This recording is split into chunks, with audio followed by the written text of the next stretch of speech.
and well-wishers to this live program. As usual, today being the 23rd day of October 2025. That's Abobocheke being Thursday. Therefore, invite your friends and well-wishers to this analytical radio that is meant for both mental and physical emancipation, that you may know the truth and the truth shall set you free. This is a revolutionary radio. What we speak here, you can never hear it from the mainstream media, because here we are not bound to be politically correct.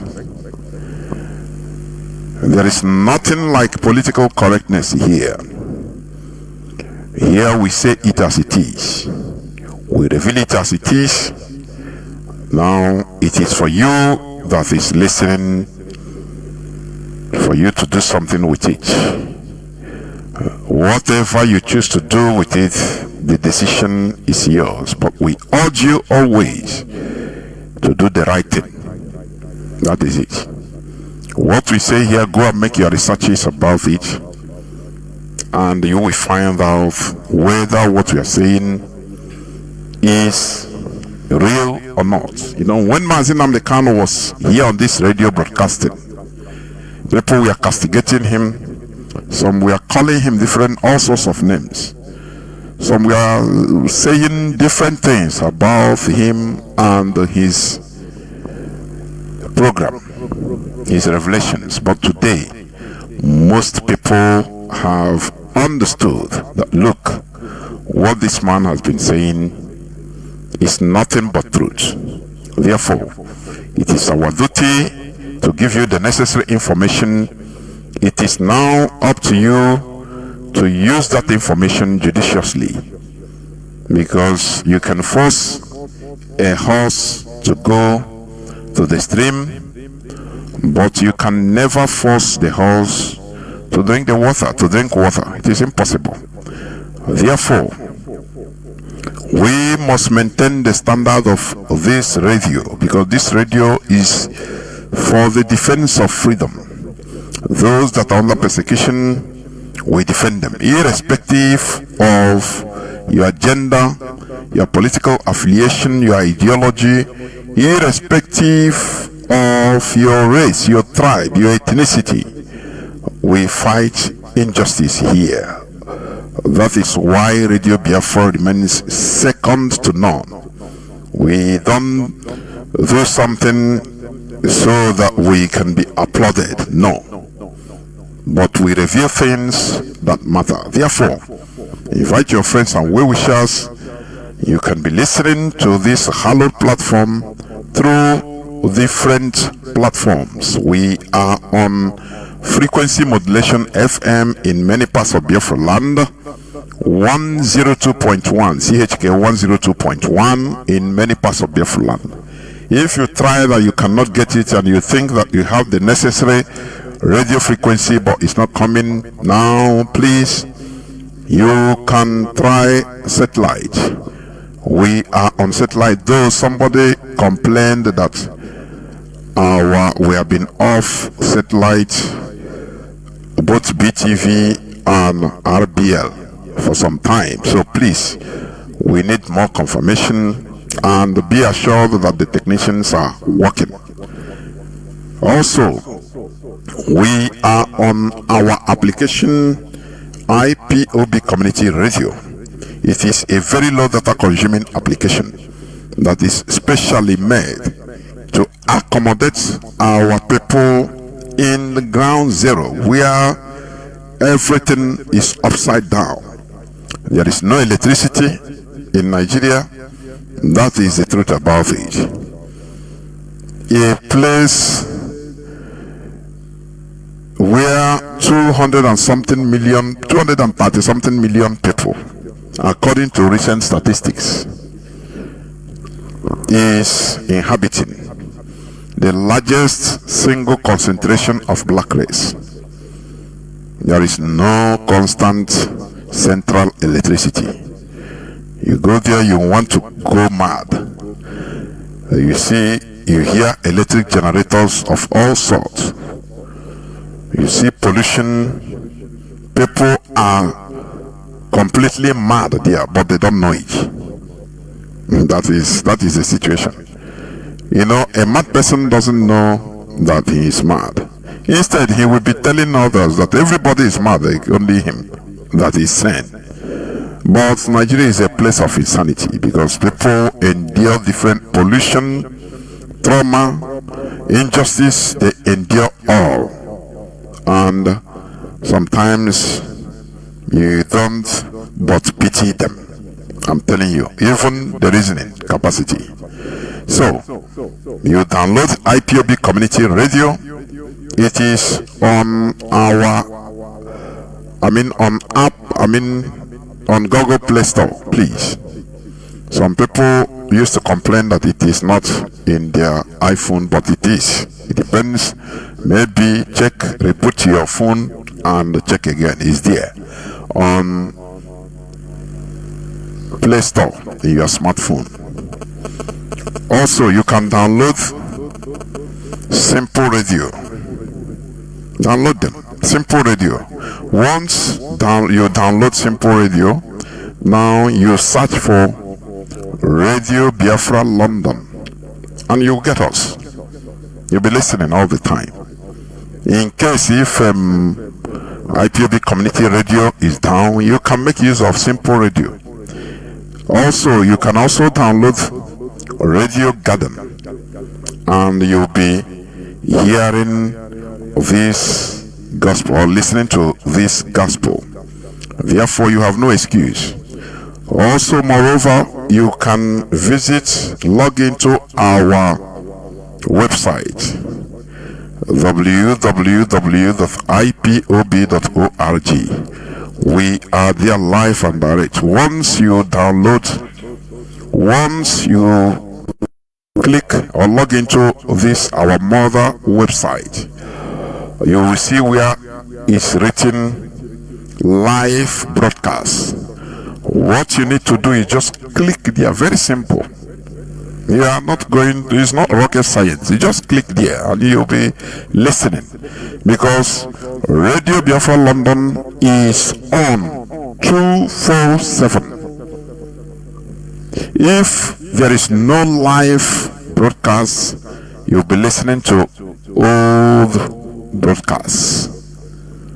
Also, beside the live broadcast, you also see beside it is written donate to ESN or support IPOB ESN through PayPal. You can also do the needful, because it is not only so you try to support what we are doing. You should. It's not only listening and talking. No, you need to financially contribute. It doesn't matter you are not a registered IPOB member. That is not the problem. Support what you are doing financially, because it is this project is going on through crowdfunding, through the support of IPOB worldwide. That is, imagine that we have 1/4 of the money by Nigeria, or a fraction. you know, we shall do more wonders, honestly. But we must continue. We must continue. Also, we are also live on different platforms, on X, on Facebook, YouTube, name them. You can go to Biafra TV. We are live. We are on there. Also, we are on platforms like IPOB Rapture Media, the Biafra Digest. We are there, please. I know Abraham and all others that are streaming our live broadcast, because this gospel must be preached all around the world. That is the thing. And the end will come. What is the end? The restoration of the kingdom of Chukwokike in this planet Earth. Oh yeah, the coming of Biafra. Oh, can I hear the idea? Never now. That is the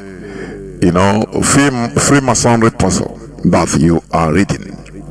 That the gospel must be preached around the world, and the end will come. That is it.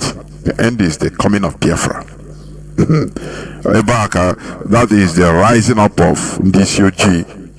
That is it. Therefore, please, we must continue in this gospel. Now, before I dive into some, because today is the 23rd, as I said, the 23rd day of October 2025, being Thursday, Obochi Nkwo. We have seen many things that happened, or that has been happening. First of all, I want to read to public notice. The IPOB intelligence unit can be trusted to inform Biafrans worldwide that Hope Uzodimma, the Supreme Court Governor of Imo State, and some certain southeastern politicians are rallying some naive, ignorant Igbos and Yorubas in Lagos and in Imo State under the guise of Oso people to head to Abuja and protest against the release of Mazi Nnamdi Kanu. The planning and organization of this protest are well underway, as millions of naira have been allocated for it.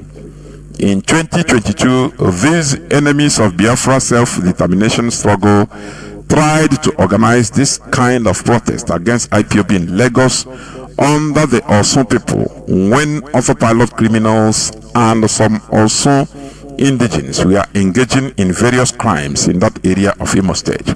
But it did not succeed due to different viewpoints and disagreements among them. This planned upcoming demonstration is scheduled to take place before the end of October, unless stated otherwise. Therefore, IPOB media and all the Biafra sympathizers need to stay vigilant, since their nefarious schemes is not only to hinder the release of Mazi Nnamdi Kanu, but also to damage and tarnish the reputation of IPOB-ESN. Is this report, intelligence report from Mazi Jonathan Chinedu, who is a member of the DOS. So we don't take things lightly when it comes to this type of report, because we have seen it. We have seen what the Nigerian government is doing, unleashing blackmail, even on different spaces in X, TikTok, using the criminals that were sponsored by the same Nigerian government through their agents, political agents. The aim, we have been saying, is to undermine IPOB, ESN, to turn our people against ESN, against IPOB. And that is what is going on. And I urge Biafrans, if as you have, because I know that most Biafrans that can read and write, most of us are on X space. Sometimes you go to this Haruna Mohammed Abiaro, Haruna Mohammed Abiakutero Ugu Abadataga Muhammad. That is the thing. We need to be visiting all these X spaces that are, that are, saying things, unprintable things against IPOB. I am telling you, I used to be in some of their exit spaces, and I used to speak. Go there, defend what you believe. That is who we are. We don't fear. Because sometimes I see in all those spaces, because of the attack or attacks that are involved, some people they say, they come in, they say, no, not, I'm talking, not that I'm an IPOB member, but what IPOB is doing is good, though. This and they start giving, I say, oh, they don't want to, maybe, who knows, but I don't think that a real hardcore IPOB member will deny being a member, even in the most hostile public space. It is time for that is our space. These people, we should never allow our enemies, in order to do what? To even try to intimidate us in our own sphere, in our own space. We invite, that's why we organize Radio Biafra live space every Sunday by 5 p.m. Biafra time. So that even if you are a critic, even if you're a demon, come. We will not eat you raw. Don't mind what they are doing. You go to their space, they insult you. I have received all kinds of insults that we need to be exterminated. Just when you look at them, just very few of them. Very one or two people. Because of one Igbo. Oh, the Igbo people.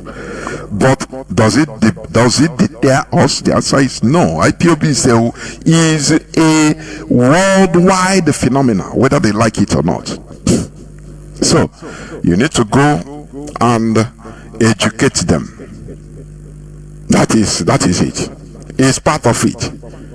And for you to understand, look at, there is in this Christian genocide in Nigeria, that is the headlines everywhere around the world. It is only even mostly in Nigeria, and many Nigerian Christians that are not talking loud.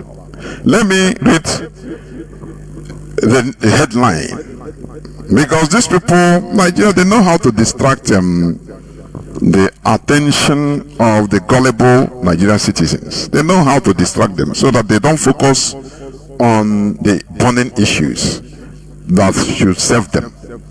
They are telling you, save Nigeria. Any person that is talking about Christian genocide don't love Nigeria, and you love Nigeria and you are dying. They want to save that entity, that Nigeria, but destroy the people. They don't care. No, we say no to that. We say no to that. We rather save human lives and destroy that entity, because he has been that entity, that name, the so-called unity of Nigeria, have destroyed tens of millions of people to date. Since it was formed in 1914, it has destroyed more than tens of more than 50 million lives, only because people are Nigerians. They die avoidable deaths. So it is high time, it's better we destroy that entity. That artificial entity is balkanized in order to save lives. Because when you see and hear many things that are going on, many deaths, because people are Nigerians, that is it. So let me read the news, one of the news headlines that I have here before I also dive into the current issues. Is today's news, 23rd day of October 2025, by Ademide Adebayo. They are the people, we know them. On the Yoruba, the poison. IPOB connection emerges in online Christian genocide discourse, report said. Let me tell you why they are saying this. In Nigeria, there is a way Nigerian mentalities are channeled. They don't care about the message. What matters to them is the messenger. Are you hearing what I'm saying? What matters to them is the messenger. They can use the messenger or messenger's stigmatization or reputation in order to politicize and rubbish the message. They are saying that it is IPOB that is championing this Christian genocide. Why are they mentioning IPOB in this case? For people, they believe that IPOB is a hated movement. So once you talk about IPOB, that they are the ones championing this, so people withdraw back. If it is IPOB, even if it is happening really, as long as IPOB put hand, me I know there again, I beg. Instead, let us be killed. People used to say it. People used to say, that the Fulani headsmen. I've seen a comment, a Twitter comment. Instead of Igbos to get what they want, let the Fulani continue killing us so we are ready. And you see whether these people are human beings. This is the tactics being used by the Nigerian government. Let me read a bit. According to the report, data from X, formerly Twitter, between January 1st and October 1st, 2025, showed over 155,000 mentions of the topic, reaching an estimated 2.83 billion people, more than 12 times Nigeria population. Prominent hashtags included Christian genocide, hashtag Lara Logan, hashtag Truth Nigeria, and hashtag Biafra exit now, with the latter standing out as an unusual part of the conversation.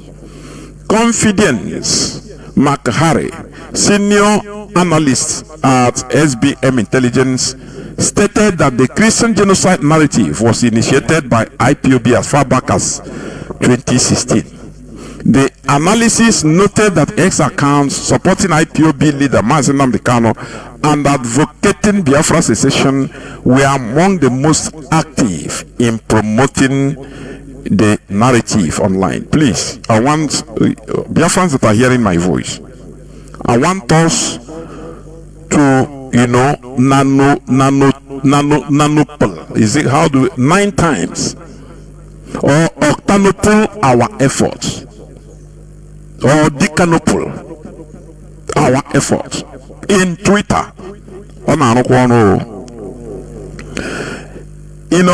Our people, when some of very gullible, idiotic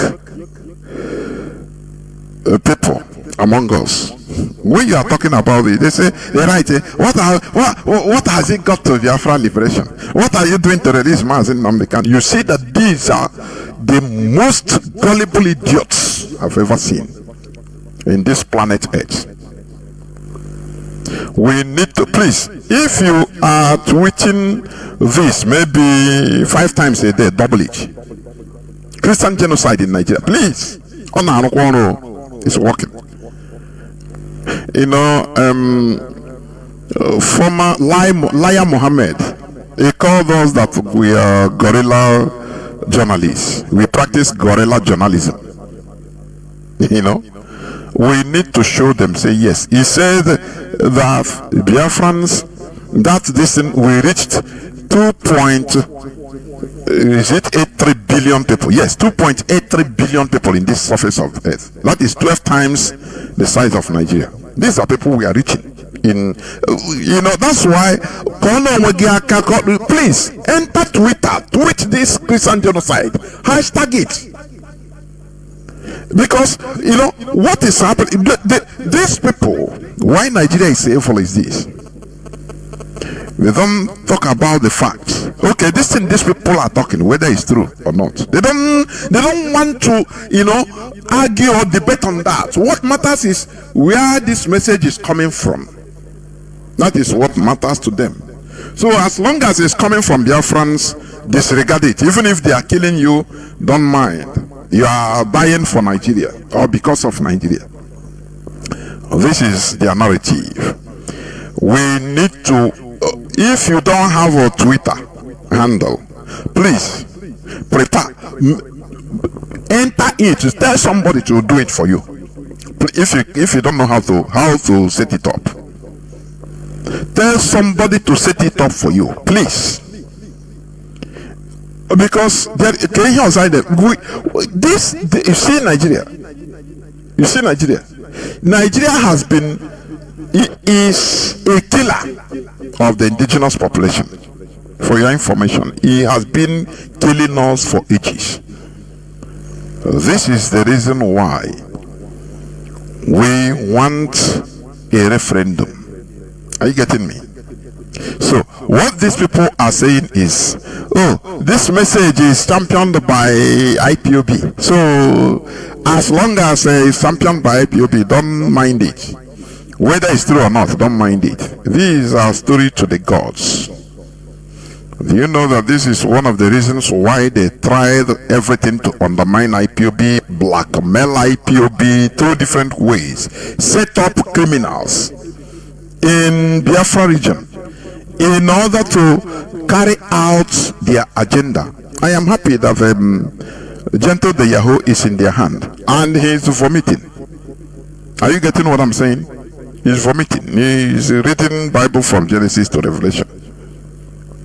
So when you see all these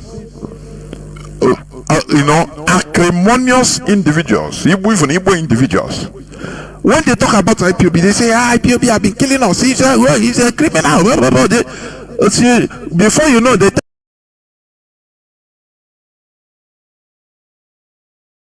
you were Gentle the Yahoo 2021, 2022. I asked them on several occasions, you people are talking as if IPOB started 2021. Why are you people so hypocritical, so self-destructive like this? I have never heard them, report about the slaughtering of Biafrans in different parts of Biafra land prior to 2021, when we were carrying only flags, marching, rallying peacefully. It happened in many places, in high school about Onisha Bridgehead, Oka, different other places in Biafra land. Police massacred us, of which they tried. Al Jazeera interviewed the late Buhari, tried to make him to watch the video of one of the massacres. He said he don't want to see it. You see, these people, they never talk about the Nigerian massacre of Biafrans. And these people are Igbo people. Sometimes I used to say it that, look, you see, if Biafra comes, there will be a faculty to study the brain of average Igbo person. The brain of Igbo man. What is there? Or is the DNA also? What is there? Is there something created? What is causing Igbos to be self-destructive? If you listen to some of them, you can hardly contain yourself, but you meant it, because if it is, for example, these unprintable names and lies and propaganda are being called IPOB by maybe even Fulani or foreigners, you will, in a day, you will endure it. But these are Igbo people. That is where it keeps me wondering. They don't talk about how IPOB peacefully, on their peaceful protests, people were killed shot and killed by Nigerian military like farm animals. They never mention that. God also is the, and we have said this several times. This is a Nigerian secret service project where they invested in one place in Biafra region in order to carry out the agenda, so that it will be example, the sample area. And our people fail to understand this. This is why I say, we are not sophisticated in politics, in thinking. That's why we are not good in politics. We are always carried away by what we are seeing. Sometimes what you are seeing as reality is an illusion. I'm telling you. So, it is very sad. What the Nigerian government is trying to do is to rubbish the message by bringing up that hatred, that sentiment against IPOB. That, oh, you see all these things that are Christian genocide, they are talking. You know who are championing it? It is Biafran. So Nigerians, will you allow? Nigerians, on go allow? If on allow, no. Which means you give Biafra to Biafrans. Then we go. And the people will say, because of the, senseless hatred, they will say, okay, no. If it is Biafrans, if it is IPOB championing this thing, instead let us defend Nigeria by saying, no Christian genocide. No. America, I beg. Instead, we suffer, no problem. This is what they always want.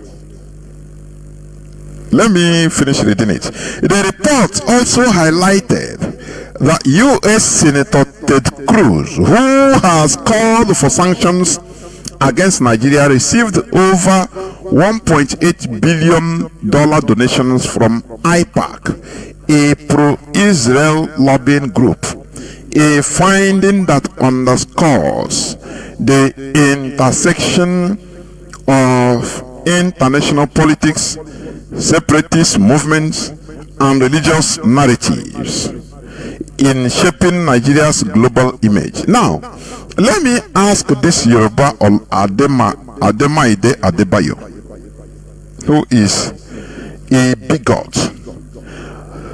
How much did they receive by downgrading the killing of indigenous people in Nigeria, calling it by the Fulani, calling it the farmers' headers clash?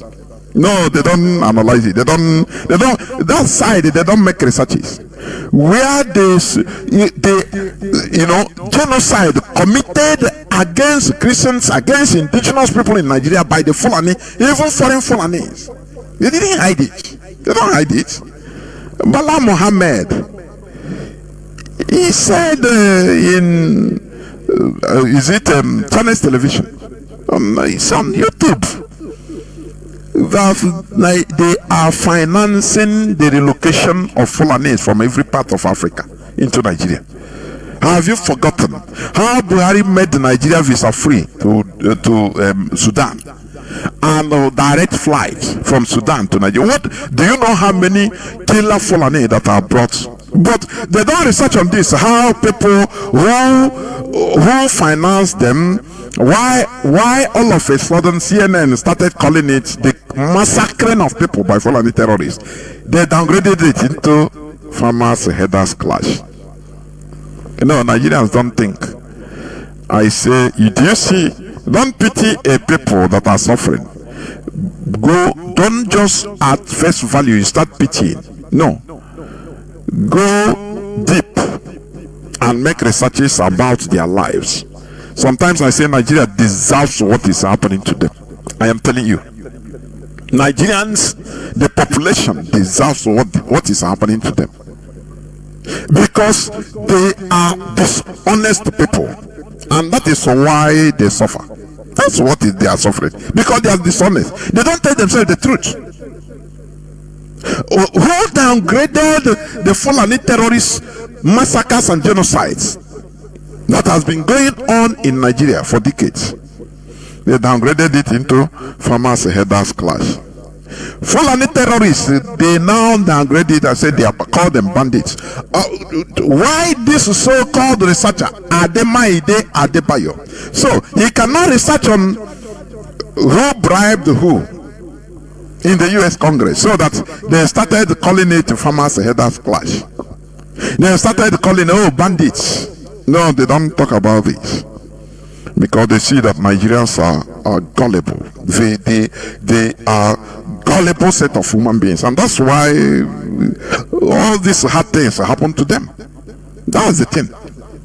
The debate gained, I'm reading, the debate gained renewed attention after the Christian Association of Nigeria rejected comments by presidential aide Daniel Bwala, accusing him of misrepresenting its position on the issue following his visit to the association's headquarters in Abuja. My goodness me. Nigeria, I say, Nigerians, they merit what is happening. Have you forgotten when, is it Tinubu some time ago went to, or he sent somebody on his name to commiserate to people of either Plateau State or Benue. One of their kings there that opened his wide mouth, telling Tinubu that how they killed the Biafrans for Nigeria. So they should come and help them. Do you see? These people that have been massacred, they were used one time or the other. You know? But they didn't know that it will come to this extent. Before they know, let me tell you, the Fulani Caliphate. That is how they don't do it. There is no second chance. If they dribble you, you fall. They have gone. Finish. They will use you rally you around them in order to get what they want. You think that it is they are fighting for their interest with your interest. Once they use you to get that, they turn against you and deal with you. That is what is happening to the indigenous people of the north, both North and North Central. Because during the Biafran war, it is mostly the North Central that comprised the bulk of the foot soldiers that fought, that killed the Biafrans. This is a fact. They know it. But today, they are regretting.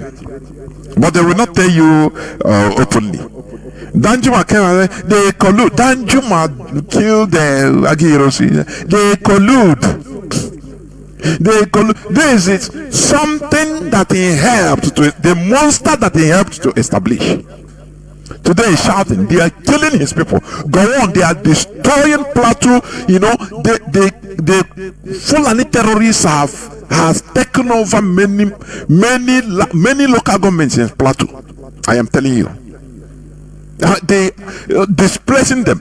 IDP camp, that is refugee camps, internally displaced refugees everywhere, from Plateau, from different parts of Middle Bend, Nasarawa, from different parts of the north. But these were the people they rallied, the Fulani Caliphate rallied around, say, let us defend Nigeria, defend Nigeria. This Biafrans, if they go, Nigeria is a problem. So come, we are defending Nigeria, and they gathered.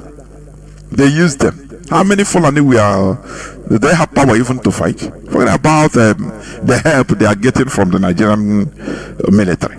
Do they have power to put a fight? How many of them? There are not plenty, but it is the bulk of the other indigenous populations of North, including North Central and Yorubas, that we are used in order to attend to, attend that strategic defeat against Biafra in 1970. That is it. Today, what is happening? Everybody is crying. Some of them inside them, they say, oh, how I wish that a clock was reversed and we wouldn't have done what we did. Many of them, they have come again, because of their gullible animosity and gullibility. They have come again. No, don't accept. If you accept that the Christians are, even if you're a Christian, your parents were killed, don't let them tag Nigeria as a country of special concern. Otherwise, it will favor Biafran. So and some people will awkwardly succumb to this, which means they don't have to leave. Because when you make mistake, you can make mistake once, but making mistake the second time, you are not supposed to be a human being. That is why I read Bishop Kuka speaking from both sides of his mouth. He will always want to save Nigeria. I don't know whether these people, they are afraid because they are in the midst of the Fulani. You know, during the time of Dr. Mailafia, during that time he was outspoken, coming out. Even I tried in order even to get his number to give him also a suggestion that he should run away from Nigeria, because he was more important to the population than to himself. I used to say this. When I see people that say, nah, nothing mega, I know the fear. Don't worry.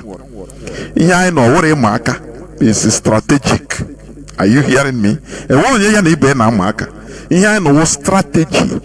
And you should be alive. A real hero when you had that is a real hero. Strategically, if you can, you be alive. Dr. Obadiah Mailafia, when he died, I was annoyed even for him, because you know you are in the midst of demons talking against them. They killed him like a rat.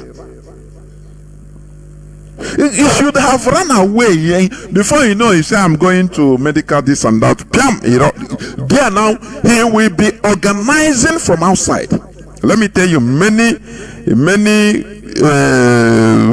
coups, change of governments, even freedom fighting has been done, mostly have been conducted from abroad. That is what some of our people don't know. Because if you are inside there, they'll crush you and you can do nothing. Are you getting what I'm saying? If you imagine that all the DOS are in Nigeria, they will be hunted like rats. There will be no escape for them. Just imagine for yourself. For people that are saying, no, you are outside, come now. You are foolish. You don't know. That's why sometimes, from time to time, I bring Mazi Jonathan so that he come and he at least calmly open your eyes on the world of politics, international geopolitics. Because, and I advise our people to be listening to him, even on his platform.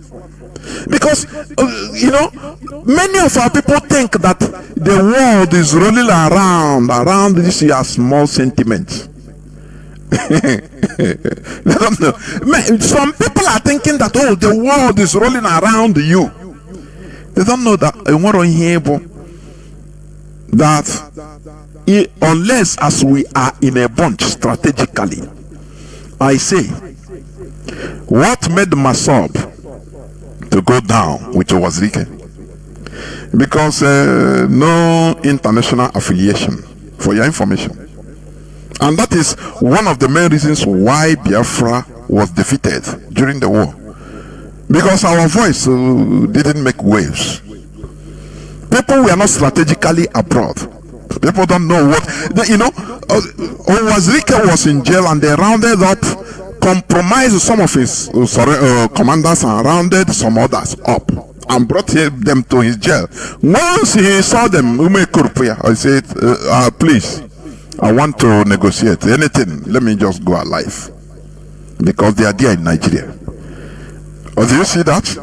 But some of you, it's we don't ground. I come on ground. You are attacking it from outside. You don't know that it is the most important taproot of this struggle.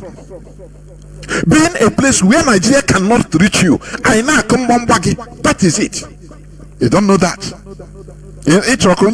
I don't know also that I round everybody up or crush everything, saying you people should go to hell. Because no country will come. It's internal affair. But from outside we make it international affairs. That is why Nigeria have been trying everything to libel, to blackmail IPOB, so that it will be called international terrorist organization. You know, international, so that once you're outside, you say you're a member of IPOB, the government, the country where you are will come after you. The people don't know the war, the battles we fought. People don't know. People think that it is a simple thing. Are you getting what I'm saying? And they didn't get it. They tell countries, name your price. Is it oil? We will give you, supply you oil. But one thing they fail to understand is that many of these countries, they respect their law. They can commit atrocities abroad, but when it comes to their law in their country, they respect it. You can't, because it's not the prime minister or the president that is the owner of the law. Just like in Nigeria. For example, the president of France will just rise up one day. Macron say, okay, I now I seen it. IPOB is a terrorist organization, so they are outlawed in France. It doesn't happen like that. That is why Nigeria cannot bribe anybody, even the countries abroad. Even if their president agrees with them on what he will undergo scrutiny from the country's democratic setting. Say, why are you labeling these people? No, it cannot happen. Are you getting it? That is why it is difficult. But many of us don't know. Instead, you don't know. The fight from outside is more than even more, far more. The fear. That is why, don't you see their report that the Twitter of Biafrans worldwide reached an estimated 2.83 billion people, more than 12 times Nigeria's population, all over the world. we need to reach 8 billion people, please. That is all the whole world, in short, on this Christian genocide. It is real. So they want people to downgrade that reality because IPOB is involved. Do you see that? That is what they want. They thought that it is like Nigeria. As NSAS protest, don't you see that they are using it to persecute Mazi Jonathan Chinedu? Because he supported them openly. And IPOB led the last protest on 2020. Many people were even coming, even privately calling, Mazi, waiting IPOB, you need to organize the people now. Tell IPOB members to go and come on, get out. Do you know anything? Can't you learn? If IPOB put mouth in that Free Mazi Jonathan Chinedu protest officially, I am telling you, I have to say here another thing. They will say it's IPOB. They will bring out the official record where IPOB put it. They say it's IPOB, is a proscribed organization. So we didn't need to ruin Nigerian's thing because it's organized by Showori. We didn't need to ruin it by putting. That's why the DOS, IPOB officially kept mute. Let Nigeria do their thing. Because in Igbo adage, you say, a snake being seen by only one person. If he's describing, maybe he's going out in his footpath, he saw a snake, very little snake, he will run through his ways and come back and start telling people, now if you see the snake I saw here, hey, if you see it, he reached 3 meters, but maybe it's a baby snake of maybe 10 centimeters. He will describe it, he will exaggerate. But if many people saw it, you can no longer exaggerate it, because people will witness the reality. Oh, no, this is a small snake. Look at it now. I saw it. The other person say, yes, I saw it also. This is what we are doing in Nigeria. People don't know. People don't know. They want everything IPOB put them out. Oh yeah, come on there. Oh yeah, come in forefront. And there are some of them are reasoning from their anus. You think that IPOB will now? We have passed some certain stages in this struggle. Are you getting what I'm saying? We no longer try. Do you remember Mazi Jonathan? I think his broadcast of is it first day of January? He said that IPOB is no longer here to satisfy you, to make you happy as a person. When you see what I say, hey, we are no longer there to entertain you or to make you happy. What we want is result-oriented things, actions. Anyhow, result-oriented. Are you hearing it? Aren't you seeing that? Look at what they are writing today. That it is, this Nigerian genocide tag, which has been taken up by not even American president. Before 2016, it was Donald Trump that took it up. Now, as the president. In America, once he enters the senators into the parliament, there it becomes serious. It's more serious than ordinary only president talking about it. Do you hear when anytime IPOB leadership came on air, start blasting, they say, oh yeah, we must show Nigeria that we will deal with them. No, quietly things are moving on the ground. Here now whole result. Time has gone when you want IPOB to come and please you. We talk, hey, maybe Mazi Jonathan want to put Mazi Jonathan put us here, hey, Nigeria, we will deal with you. No, just to make you happy. No. I'm working stages on things for your information. During the time of childhood, we behave like children. You cannot be a child of 5-6 years behaving like an adult of 14 years. It is impossible. It doesn't matter. It doesn't go like that. You can never be a child of 8 years behaving like an adult of 18 years. It's impossible, which means it's abnormal. So when we were children as IPOB, when we were children, we make the necessary noise. Mazi Jonathan will come here, whether it's done or it's not done. It's a part of it because it was part of it because it is the time. It is the time. You understand? But you don't expect that type of behavior to continue forever, which means we are not progressing. I will obey a boy all the time. We are obese a boy all the time. That's why sometimes I look at our people. I say, nah, go to our people. So people don't like, our people don't like growth. They thought that it is the same thing all the time. The same, if it is entertainment, come and entertain them, tell them what they need to know. That is why they fall victim to experiment. Because he continued giving them entertainment, telling them when Biafra will come. We are buying jet fighter. Now, I saw people that are supposed to know. They fell victim. Now, I say, what type of people are these? So, don't you know that there are stages in life? When a child, a baby, we start sucking breast, yes. That's the time. That is his own time of sucking breast. A time will come, the more if you cry for breast, the mother will say, hey, I cannot give you breast. You will give him solid food. You will give him a gari or akbo. Say eat. Even if he's crying, he said no, eat. Because the time of eating akbo has come for that child. You don't expect the time of eating akbo, you will give him breast. Which means the mother don't want the child to grow.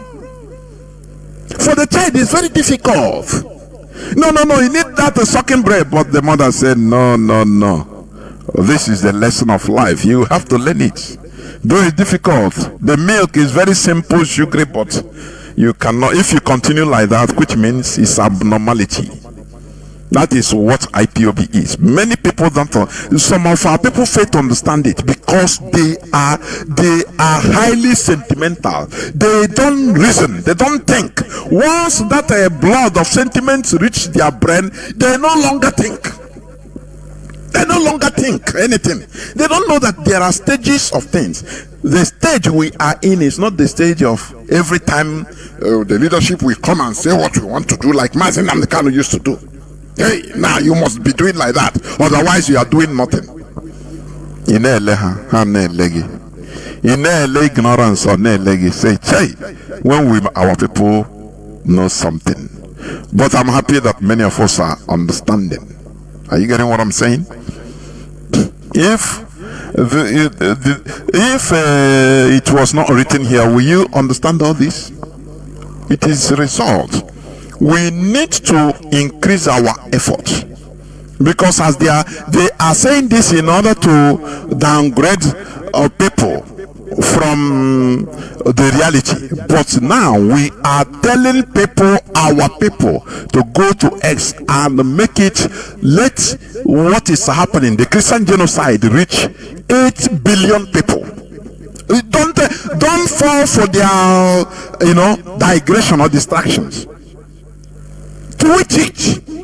Tag the whole American senators, the parliamentarian, the whole European senators, EU, Spain, all the countries that matter. Tag them that this is what is happening in Nigeria, so that it will reach 8 billion people. So, what am I saying? We must continue to progress. And progress is not about only making noise, telling you what you need to hear. No, we are not here to tell you what will make you happy. We want what we are doing to get the desired results. Check it now. That is it. The desired results. And now, we feel it. Nigeria feels it. They feel what IPOB is doing. But you as an individual, you want the IPOB to be rolling around your sentiment, so that kana kasigobi obineshige kenna if like this I'm okay that egwe change go. So please, if you are not on X, go there. And it is also your duty, in order to be entering all these X spaces that are discussing things, talking unprintable things about Nigeria. And another, on this headline also, there is another headline, today's news. Federal government Senate leaders head to Washington to stop US sanctions over Christian genocide. Do you know one of the reasons why they are agitated? These politicians, it's not that they love Nigeria, far be it. Never. All of them, all the Nigerian politicians, high-ranking politicians, they have houses in, if not America, Europe. Let me put the West in general. They have bank accounts where they stash money there. They know that while if Nigeria is recognized as a country of special concern by America, they will some of their money will be blocked.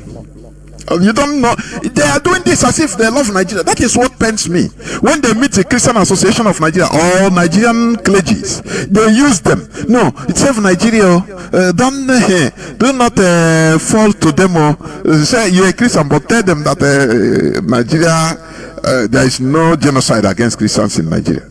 You don't know that they are trying to save their properties, their looted funds.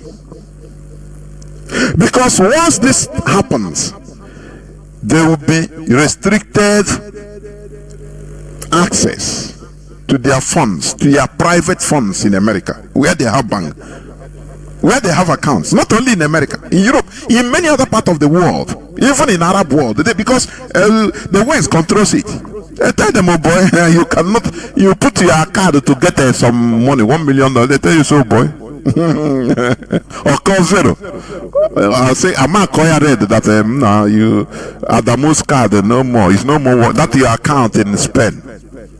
That's your account in Dubai. No more. What is the reason? A core reason. A core banker. Reason. I say, your country, you have been labeled as country of special concern, which means you are funding even Christian genocide, so you no longer have access to your money.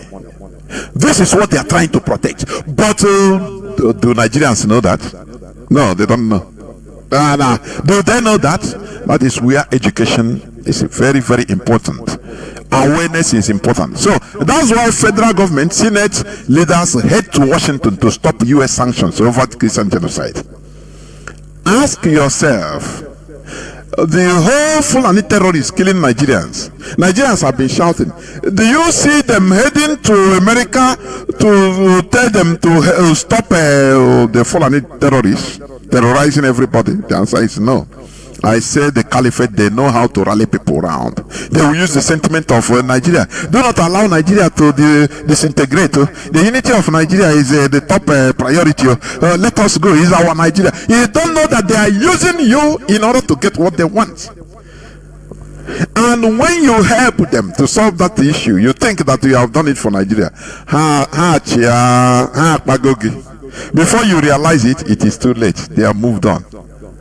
This is the time for every indigenous person in Nigeria, the whole indigenous peoples, both Christians, in order to gather to make their voice heard. Why I am surprised is that the Jews, they are not talking. The likes of Enoch Adebayo, all of them, those that fought heavily, openly against their fellow Christians, who is Goodluck Jonathan as a president of Nigeria, they fought, they protested. Sometimes I say, what is happening? What is happening? But this time around they keep quiet. Instead they are absolving Nigeria that no, there is no Christian genocide. No, we there on ground. No. These are evil people, honestly. Let me read a bit. The headline says, federal government Senate leaders head to Washington to stop US sanctions over Christian genocide. To stop, as if they have the power. It's lies to bribe.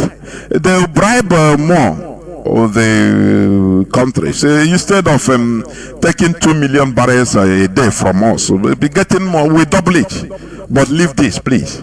They are protecting their personal interests. They don't have anything to do with Nigeria. They don't love Nigeria. Do you know that any president or any administration that comes in power in Nigeria leave every other thing, put electricity 24/7 in Nigeria, which means he loves Nigeria? Are you getting what I'm saying? Obasanjo used Nigeria electricity to put light and squandered, collected $16 billion and squandered it. They shared it. But they love Nigeria, didn't they? They love Nigeria. Nigeria, oh, our Nigeria. Ordinary, do you know, 21st century, no electricity. Everywhere is like mad people's kingdom. Generators sounding like where mad people are. You say, what type of place is this? They don't care to put ordinary electricity that you enjoy anywhere you are in the whole world. You don't even know that people are paying in Nigeria to charge their phones. Oh, Chinekele. When you tell this to some people outside, they will not believe. They say no, it cannot happen. Say no. Do you know that in Nigeria, to charge your phone, people you pay because there is no electricity. In our they purposely put you in that suffering so that you cannot rise up. You can no longer have time to even question them. It's purposeful. For your information, they love Nigeria. Tell them to put electricity now, 24/7. Tell them to put electricity. People living in Benin, they say ordinary Benin, they have even electricity. At least give the people one thing. In Nigeria, they disarmed the whole population. 100% they disarmed them. Now they join their heads together to be fighting each other using religion, ethnicity, anything. And the people, the politicians are on top, unified.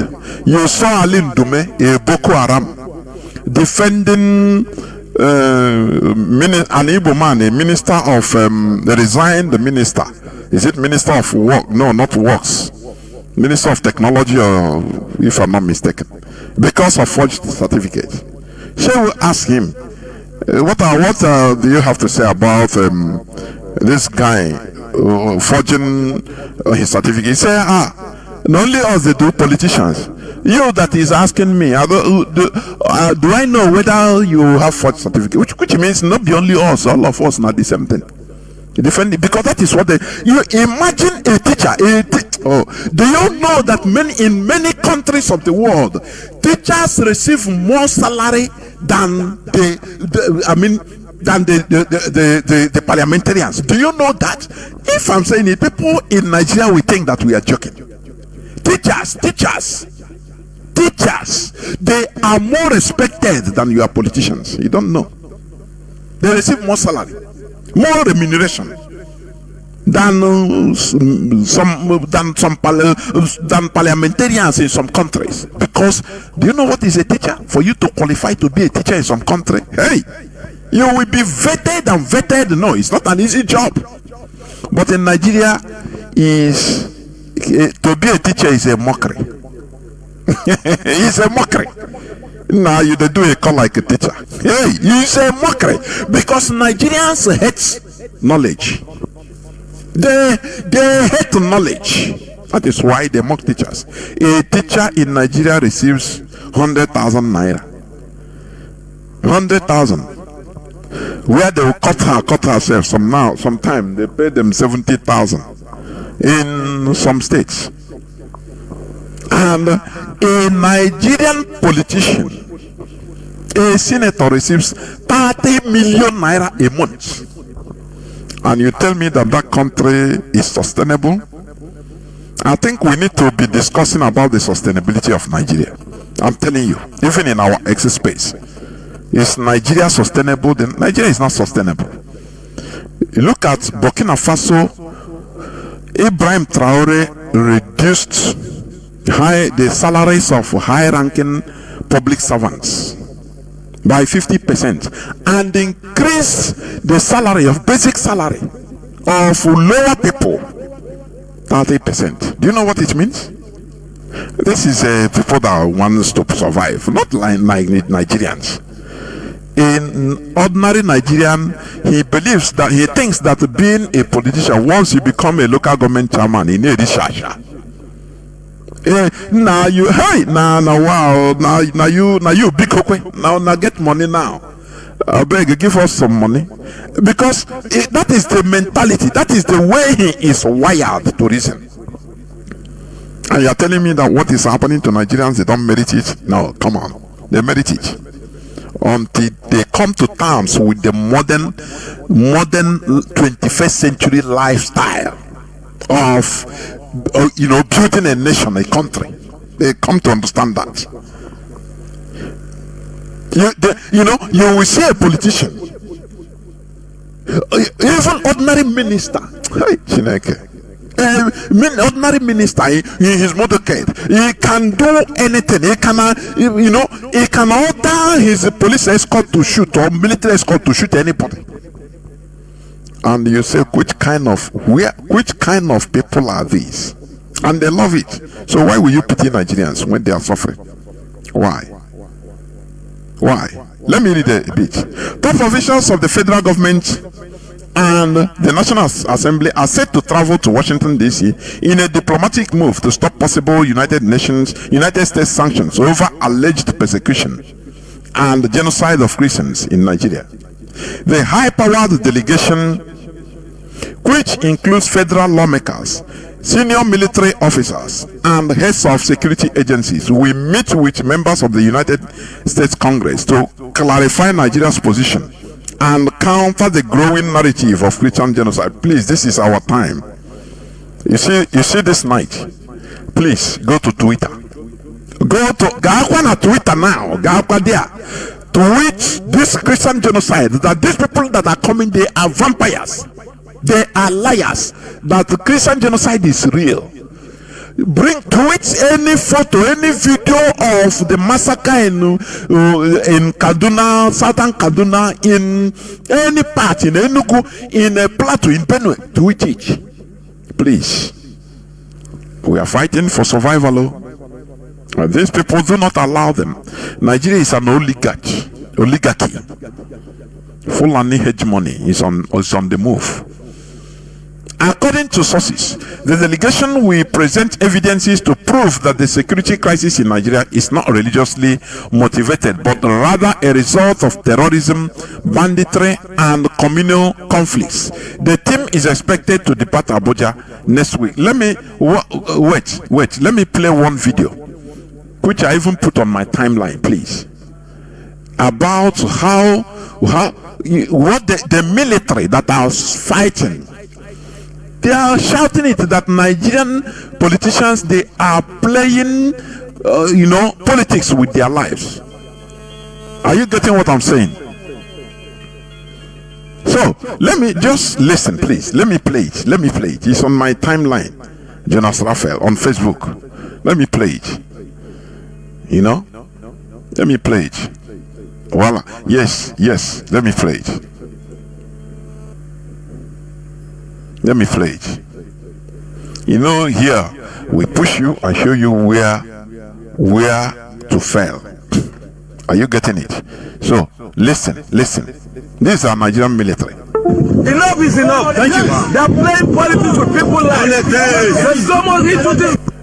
Enough is enough. The Nigerian military is saying in the field. Say they are playing politics with their lives.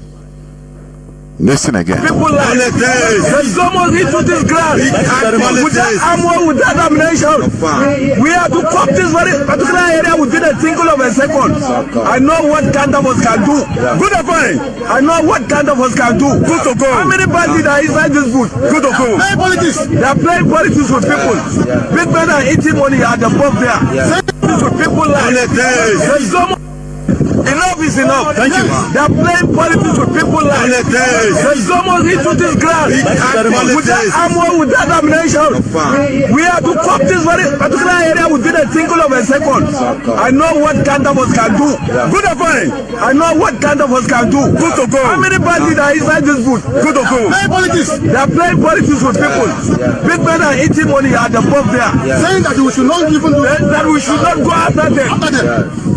This Nigerian military personnel, you see them. He said they are shouting. Not only one person. Look at them. He said they are playing politics with their lives, people's lives. That they don't even give them enough arms and ammunition. And with the one they have, even they can push. This. He said these people they call bandits. Who are they? He said, who are they? But they receive order from above, say, no, do not go after them. These are people that are saying, no, there is no Christian genocide. Oh, we are suffering from terrorism. Who is giving this order from above, from Asorok? That they should not go after the terrorists. Always. This is not the first time. This is not the first time. It has been like that. They will be restricted from pursuing these terrorists.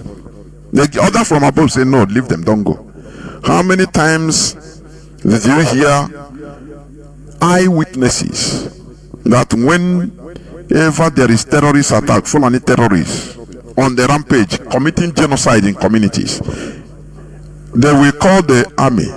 The army say, we don't have power. They say we should not come. Pump and play. They say we should not come against these people. So your people should suffer like that. It happens everywhere,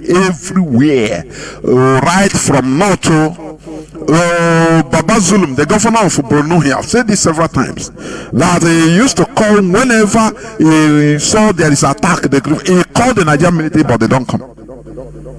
They don't come. The governor of Katsina State, he said it several times, that the military know where they are, these Fulani terrorists. But they don't want to go there. They give them intelligence, so they know where but they don't want to go there. They say, no, we don't have any other to go and pursue them. I'm giving these instances so that you don't say, oh, these are Biafrans. No. Even in the north central, in Plateau, the former governor Otom, he have former governor of Benue State, he have cried tire. He said this is something he will know. This is a Fulani, caliphate agenda. They want to Fulanize everybody because they go with the Nigerian military. Whenever they are attacking, they attack in concordance with the Nigerian military. It is when they finish committing genocide in a community.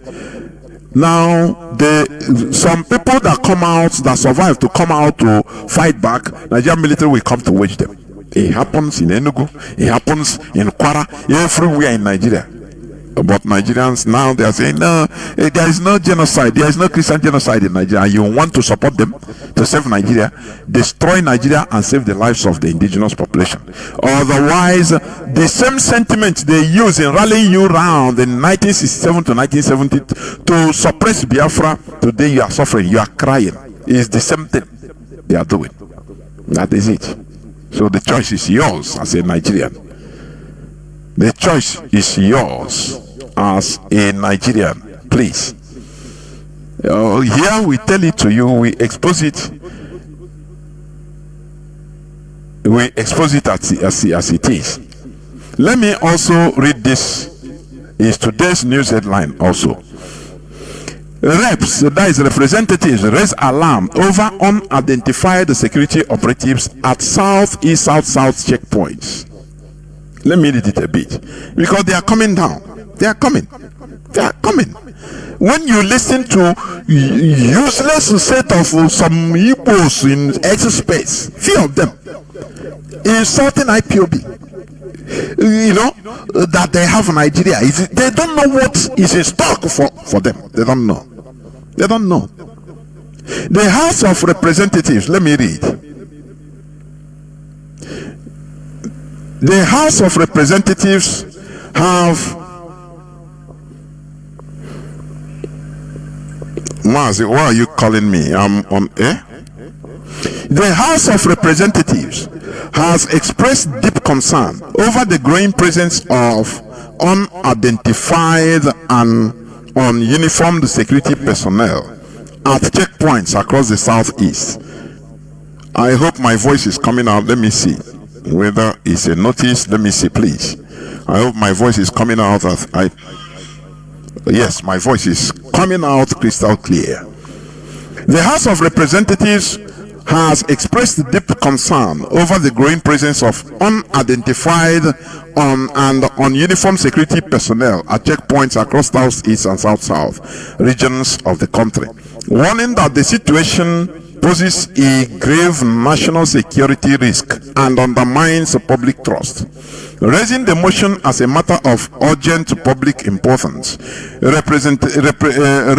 Ibe Okwana Osonwa drew attention to the unprecedented rates of security officers, particularly from the Nigerian Police Force and the Nigerian Security and Civil Defense Corps (NSCDC), manning roadblocks and conducting stop and search operations in plainclothes, jeans, or incomplete uniforms, often without name tags or identifiable ranks. Don't you see that Nigeria is a terrorist country, where their police, their so-called security forces, are dealing with citizens without no name? They cover their faces. Don't you see that Nigeria is sponsoring criminality?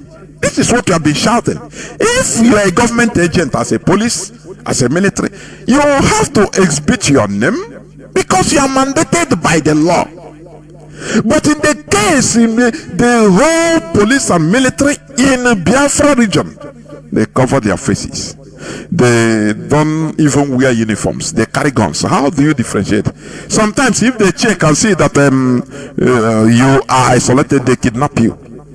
They kidnap you, enter into the bush. And they started telling you to call in order for money to be given. Before you know, they slaughter you.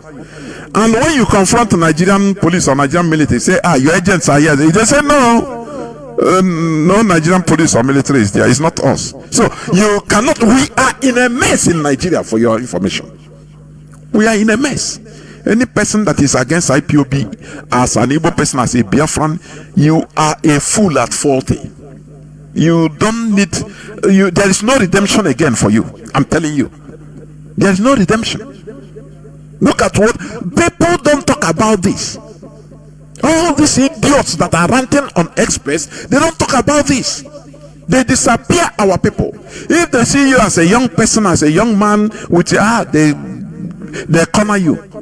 And after wiping out your deposited money in your account, they slaughter you and say your organs. That is it. And take your car. And that is it. And they will say, they have been kidnapped, not knowing that it is all this Nigeria. We are under occupation. The international community is only talking about Gaza, Palestine, but Biafrans are under heavy occupation. How can you send the government security forces in a region? They don't have to mention their name. They don't have to write their name tags. They don't have to bring it out. They don't have to wear uniforms. They carry gun. Some wear jeans. Some wear different types of. Some you look at them, they are like criminals, and they are criminals. They are. They can kill you at any time. I will play some clips, please. Let me rush through this reading. The current trend, according to the lawmaker, the current trend of plain-clothed officers at checkpoints creates a dangerous climate of ambiguity. The motion stated, it makes it almost impossible for citizens to distinguish between genuine security personnel and criminal impersonators, thereby constituting a serious risk to public safety and national security. The House worry over rising cases of extortion, harassment, and abuse of power by some of these unidentified officers, noting that the lack of proper identification makes it difficult to track and discipline errant personnel. Members cautioned that the situation could worsen as the country approaches the festive season, when many Nigerians travel to and from the southeast and south-south regions, increasing interactions with security operatives. He observed that the failure to enforce uniform and identification protocols damages the reputation of security agencies and erodes the already fragile trust between the forces and the citizens they are meant to protect, which is correct. Following deliberations, the House mandated the Inspector General of Police and the Commandant General of the NSCDC to immediately enforce existing laws requiring all officers on checkpoints, patrols, and stop and search duties to appear in full uniform with visible names, ranks, and identification tags. In addition, the Committee on Police Affairs and Interior were directed to summon the heads of the affected agencies to explain the continued non-compliance and to provide a clear timeline for full enforcement of the directive. The committee are also to conduct an oversight visit to the affected regions to monitor implementation and report back to the House within 6 weeks. That is it. That is what we are passing through in Biafran region.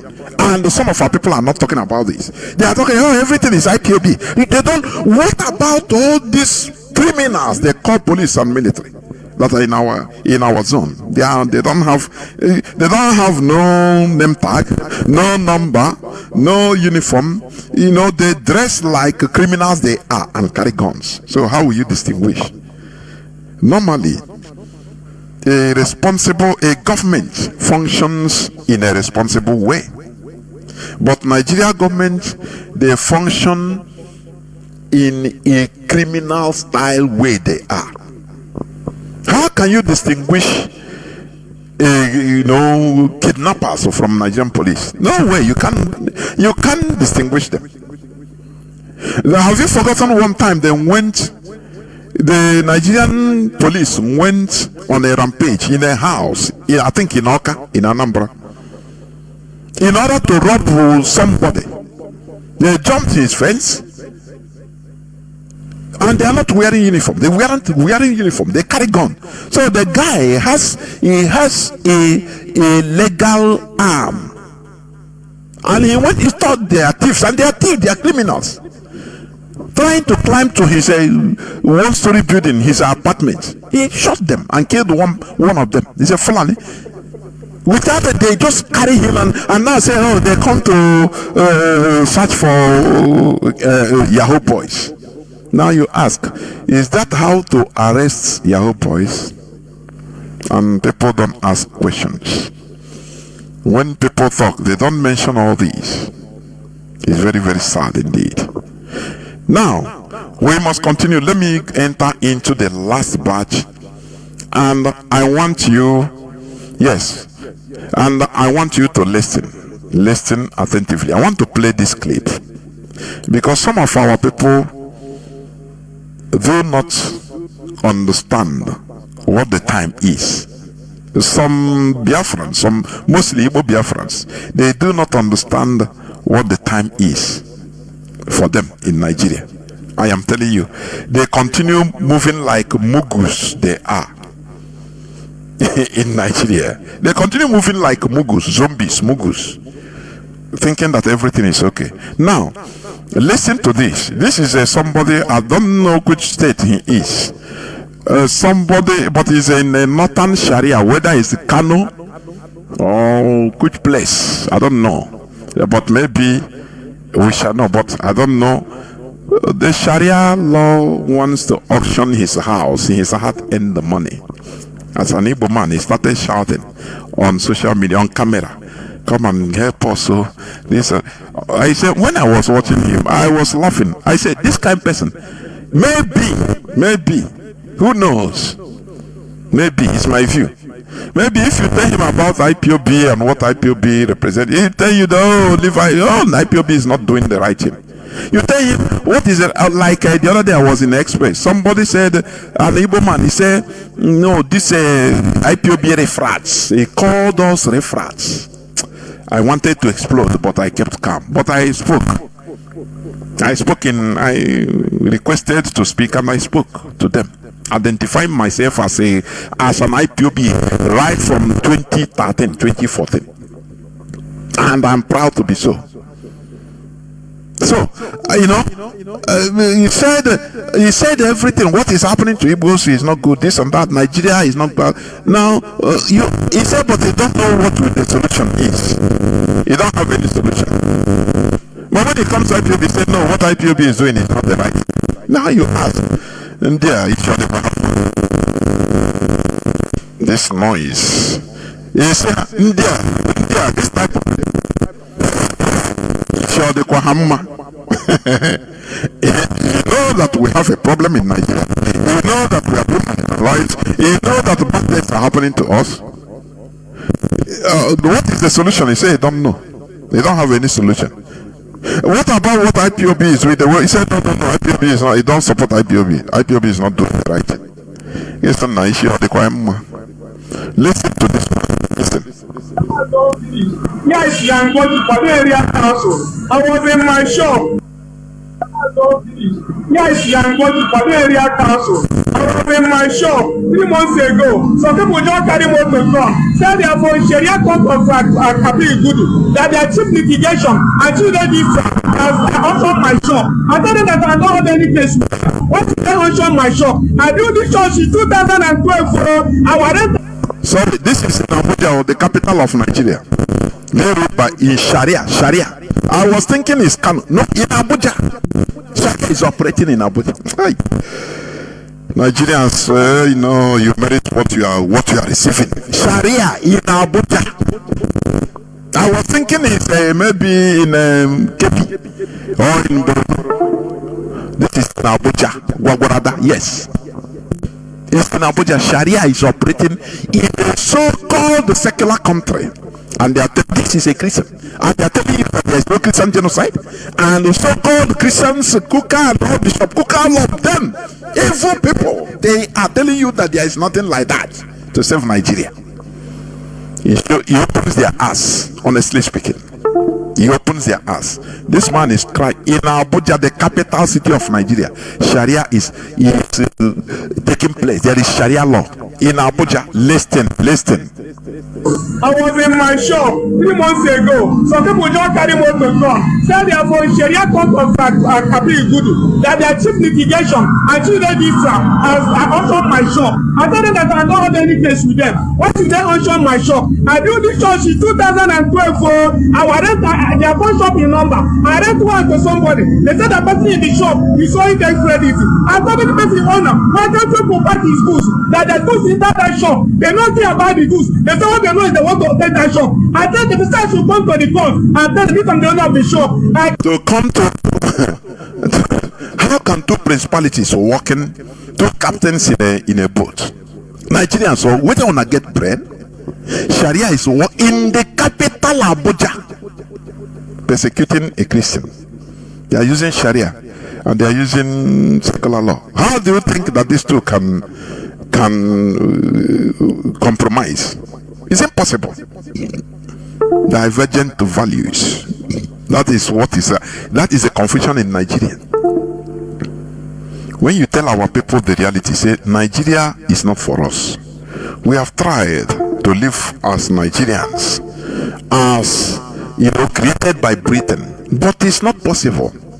This Igbo man, a Christian in Abuja, the federal capital territory, he said, he's shouting, he said this is a shop he built with his hard-earned money in 2012. Some people just drove to his shop, said they are said they are from Sharia court in Abuja. It's not in Casino, no, in Abuja. Do you see how they encroach? They have done Muslim tickets. Christians are docile. They are waiting for crumb. They are docile. It is high time for people to write. That's why IPOB, that's why we are headed, because we say the truth. And we fight injustice. It doesn't matter who suffers it. Now they have bribed many that the Jews that look, if you join to say this Nigeria, you see this your advantages, benefits we are giving you, parking jet, your private jet parking spaces will be removed. You will be paying, your private jet, you no longer use private jets. So you better help us downgrade this report. This is it. So the people merit what they suffer. Listen. I go there, even though I'm a Christian, I thought I watch a Christian go to Sharia court. They say I must stop if I'm the owner, that they will leave me my shop. I take all the documents to them. Even when I reach here, they even see the document, say they will do investigation. All I see today, they just come here, carry paper come, say that I want the shop, that they are being handed over. Because I'm a Christian, because I'm Igbo, they collect my shop, Sharia court. Even if they will follow the law, as a Christian, what I have to do with Sharia court? They because what is happening in Nigeria, they carry my case there. Even when I appear, they did not listen to me. They beat the other judge. The judge that won't ask them what happened. They removed the judge. Said that in charge of who the moving judge. They removed the judge. The judge will tell my goods, my shop for nothing. I done nothing. Even if I have case with them, I would have said they are with me. But I don't have any case with them. I have not appeared before their court. I don't want to commit anything. The judge will tell my shop. They said because I am nobody. Nigerians help me, Nigeria help me, my life will finish, Media help me, they collect my shop because I am a Christian. They share the Sharia court. I'm taking my shop. God help me, God help me, God help me, God help me, God help me. Can you tag this video? It's part of the Christian genocide, the agenda. Tag this video, please, Biafrans. I know what we can do.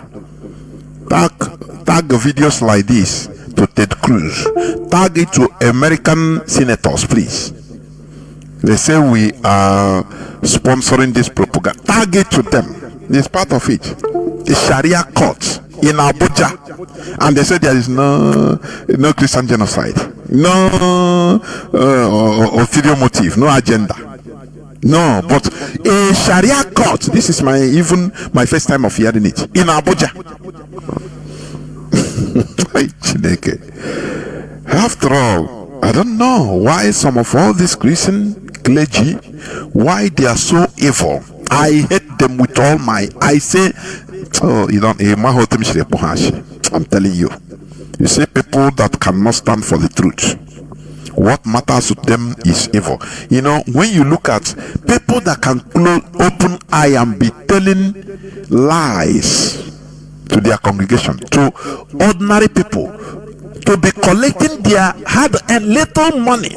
People, some of them come with some problems, instead of it, they lie to them and collect that little one they have.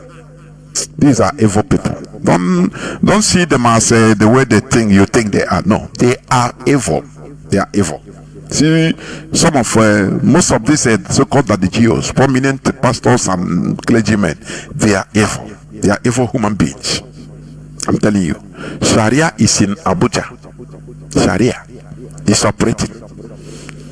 This man said he has his own shop with documents he built 2012. He rented it is 4, but he rented to different people.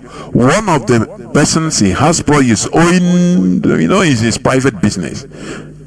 Somebody in your shop, you don't care, he's doing his business, you don't need to go and start inquiring, are you owing somebody or you are not owing somebody? That is not your business.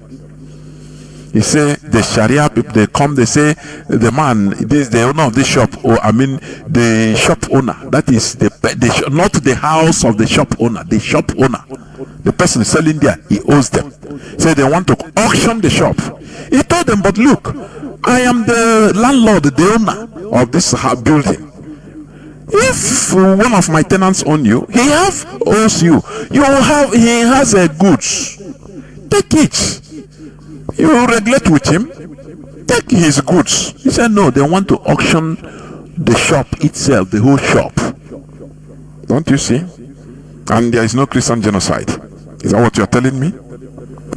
Shop just to intimidate me. I am not just with them. If they had their face, I would say that I'm with me, but I'm not being in their court and do any judge. They just collect my shop just like that. Just intimidation because of my man. I send the case to court.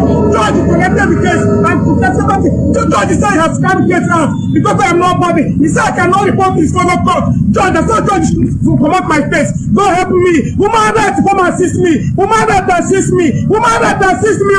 Woman right to assist me. I hope from God. I hope from God. I hope from God. Where they take you by the shop, God will not let you take my shop. This is my sweat. This is my. The mistake we are making, like this man is, I hope on God. No, you hope on human being. That is why he is making a video, so that human being will come and save him. There is no God that will come from heaven to save you. If he didn't do this video, no human being will see him. He can stay in his house and pray till thy kingdom come without telling it to people. Nobody, God will not do anything. For your information, it is we are the gods. Are you getting it? They are persecuting him because he's a Christian. He's an evil man. In Abuja, I was thinking it's in Castina or in Sokoto, but this is in Abuja. In Abuja, the capital of Nigeria, and people are talking otherwise. It's a pity. It's a pity. I don't know why Christians are so, they are sarcastic. They are so casual. Life. No, nothing that happened. Jehovah, where is it? No. It is human being that came. They work hard according to the former governor of Kaduna State. That they work hard in order to install Muslim tickets. That is Muslim governor and Muslim vice governor in Kaduna, and the same in Nigeria as a country. They work hard, very hard, to achieve that. And he boasted that it will continue for more than 20 years. This is it. Christians are reticent. They are, they don't care about No, nothing that happen. Now make I do my business. It will concern you. If you see evil, you don't fight injustice, it will come to you and visit you, and you'll be shouting for people to help you. This is why IPOB is exceptional. We fight evil, we fight injustice. It doesn't matter who is suffering it. Today there is Christian genocide that is happening. Igbos are being targeted, Biafrans are being targeted everywhere in Nigeria, and people are not talking about this. They will tell you, no, Nigeria is this for everybody. No, there is institutional genocide or fight against Christians, against Biafrans. It is institutional.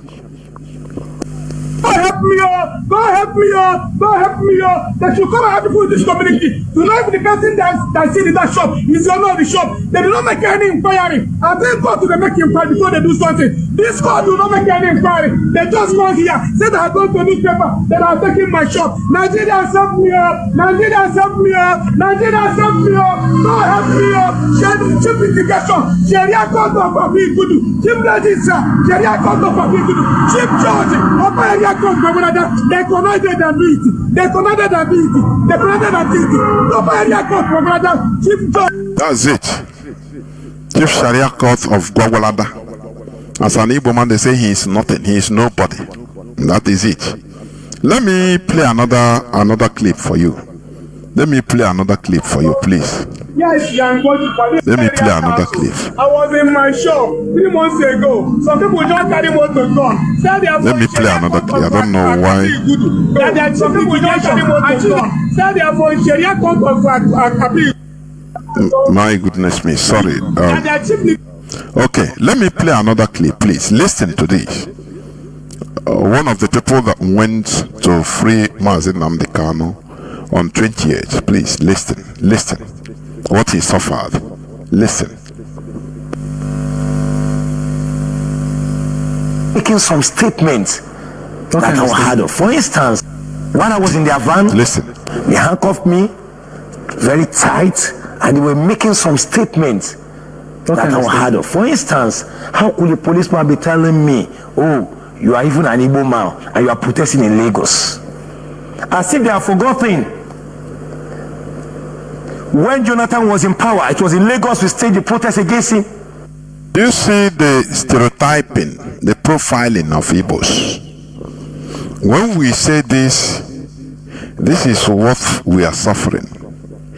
Some of our Igbo brothers, they downgrade it because it never happened to them individually. This is one of the reasons why we are in Nigeria today suffering. I will tell you, I will say something, how I wish I have more time, but continue listening. This man, the protest in Lagos, say he is even protesting, he is even an Igbo man, protesting in Lagos. So as an Igbo man, you don't have any right in your so-called country. Listen, let me start afresh again, please. Listen. I was in their van, they handcuffed me very tight, and they were making some statements that I heard of. For instance, how could a policeman be telling me, "Oh, you are even an Igbo man and you are protesting in Lagos?" As if they have forgotten. When Jonathan was in power, it was in Lagos we staged the protest against him. It was in Lagos we started all the protests that brought in democracy in this country. Why all this coming from police officers? I was even highly disappointed at the commander of Mopo 20, one ACP Idris. When he came with all his men. He said, bring him down, and I was brought down from the van. He said, remove his handcuff, let him start his protest. I'll kill him here right now. Do you see the type of hatred and animosity that we suffer in a country that we call our own? There is no rule of law. A policeman, Idris, this man is a Declan Ihekire, yes, talking. He said they brought him down. They said bring him down. Oh, it's an Igbo man self. Oh yeah, remove his handcuff. Protest now. I will kill him now immediately, and nothing will happen. And that's it. He will kill him, and nothing happens. This is the situation we are in Nigeria, and I will tell you one of the main reasons why we are in this mess. Listen, please. Listen. Was telling me. They told you to your face. He told me. The ACP told me. He said, I will kill him right now. Remove his handcuff. He took the intervention. Assistant Commissioner of Police is a high-ranking officer, Idris. He's a Fulani man. Oh, a Northerner. The hatred they have for the Igbo people. I have never, since I've been researching, I never see a people, a race, a zone, a tribe, a community that fought a bitter war in order to get out of the country, and they continue staying in the country and things are okay. No, I never see. It's only Biafra. I'm telling you, that is why we are suffering. Because we are Bakwumi people. Listen, let me finish. The commander of Iriaji, who happens to also be an assistant commissioner, to have said, please let it be. And I want to give kudos to the CP who made a call to the area commander, and the phone was handed over to me, and he asked me what was the situation, and I told him. I spoke with the CP, and the CP immediately ordered that the handcuff should be removed and I should be treated in a VIP way, and I was taken in the area commander's personal vehicle down to my place. But I want to tell you that, if we must get it right in this country, we must begin to remove ethnicity. There is no Igbo man. Get sense now. Until when will you continue being Mugu? There will never be a time in Nigeria where ethnicity is removed. This only comes out from Igbos.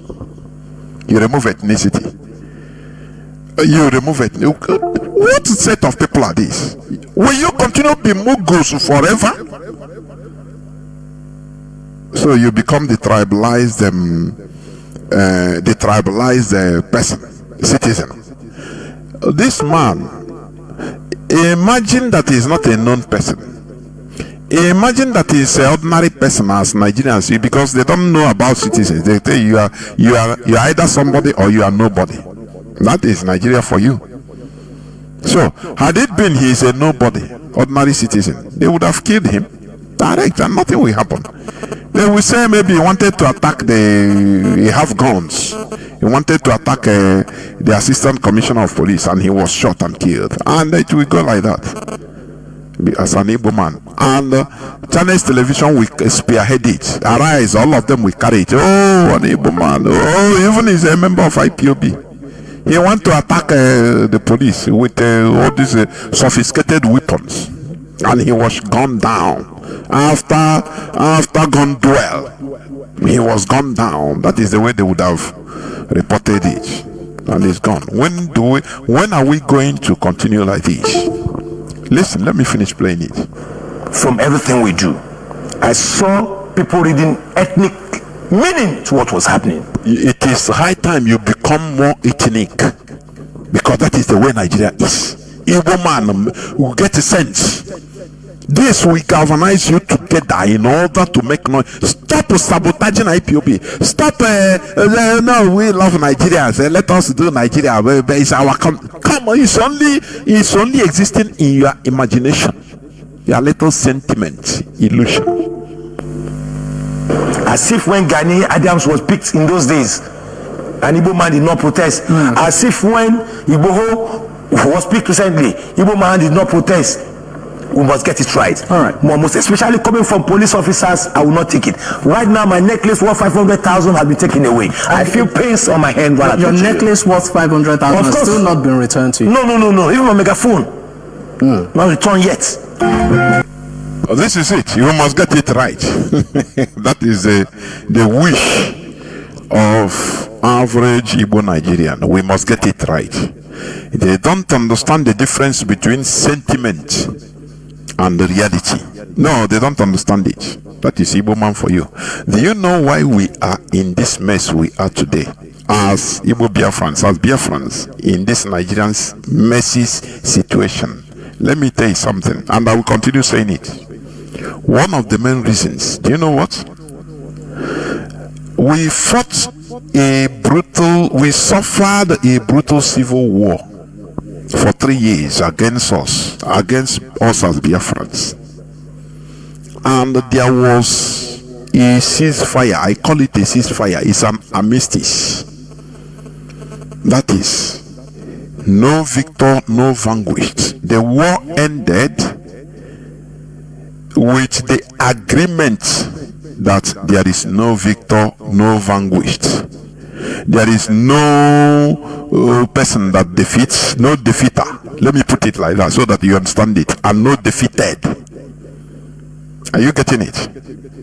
Now, they put up that the agreement also entails that there will be 3R that should be implemented by Nigeria. That is their obligation to Biafrans. What are those 3R? Reconciliation, rehabilitation, and reconstruction. None of this was implemented. None of it was implemented. Instead of reconstruction, rehabilitation, and reconciliation, the little money that was the funds, the money deposited by Biafrans that time in the Nigerian bank, each depositor, even if you want deposit millions of pounds that time, because that time it was pounds, Nigerian pounds, or is it naira? No, pounds. Now each of the depositor, you go to collect your money, they give you 20 pounds. To those that deposited the money, how many people has accounts at that time? That is the question you ask yourself. Every others you are left to go and survive on yourself. This is completely opposite to the agreement made, the terms of the agreement of the end of the war. Our people suffered this and they kept quiet. That is the beginning of our misery, of our messy situation in Nigeria. What I'm telling you, go and make your researches, you find out. Since all this time it is, I say no, the situation we are in is not normal. The cause is we neglected and ignored the very important issues that should have been addressed by our political representatives, that should let our people, the ordinary Biafrans, to know that look, the terms of agreement is this, that, but Nigerian government is not respecting it. So what do we do? They ask questions. But lo and behold, instead of raising these matters, they tell our people, everybody go and survive. Go anyhow, you can make money. Leave Nigeria, no problem. Go and survive. And this is our survival today. We continue building, they continue destroying. They kill. Igbo man could be killed as an animal with no consequence. Look at how Mazi Jonathan is being treated. He's a Biafran. He has right to self-determination. Are you getting what I'm saying? Do you know that the arrest of Showoro today, I'm seeing it as it's just a charade, because there was an outcry. Do you remember? Even I put it on my timeline since on the 20th or 21st, that the person that organized the protest, they didn't arrest him. Even he went to the police station to talk to police. They didn't arrest him because he's from another ethnicity. But the people that are behind him, they arrested them because they are Igbos. Don't it make you think? No, don't it make you think? The Nigerian government saw that, oh, they have made mistake. There is an outcry. These people, they pinpointed it. That is why they came today and say, okay, come. All those things are cinema, film. We know. In order to make it sound okay, all of them have been arrested. Hey, Chineke. Hey, Ndibo. Our fathers neglected what the very important core situation that should have made them to start even diplomatic moves in international communities. Instead, they overlooked it. Bakwumi life. Let me read for you a bit, please, concerning South Sudan. Please, I want you to listen. Please. You know, I used to make this analogy, comparison between the situation of South Sudan and situation of Biafra, and it correlates. Are you getting it?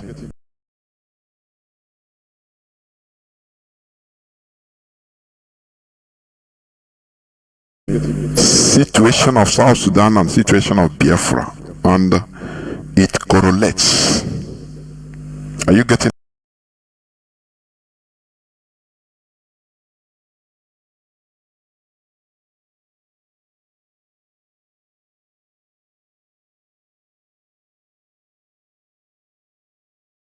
it?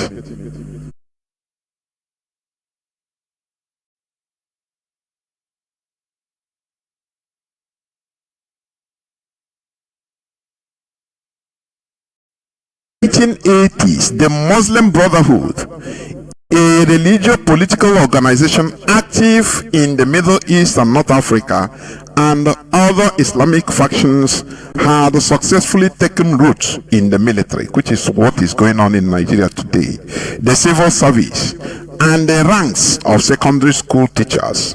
In the traditionalists, in the face of the deteriorating relegations or deteriorating relations with both the Southern Sudanese and the traditionalists in the north, Nimeiri was the then president of Sudan, which South Sudan was also part of. It's a region. It was a region. Nimeiri turned increasingly to the Muslim fundamentalists for support. This is what has been going on in Nigeria. He also embraced an increasingly dictatorial approach to governing, which includes the repeated dissolution of Southern Sudan's regional legislature, as well as the national parliament, and the imprisonment of many who oppose his rule. In the south, there was widespread disenchantment with Nimeiri and his government, which was riddled with corruption and was contemptuous of Southerners by South Sudanese. There have been sporadic uprisings in the south since the signing of the Addis Ababa Agreement in 1972. 1972 was when their first war ended. Ours ended 1970. Ours started 1967 and ended 1973. South Sudanese war started 1955.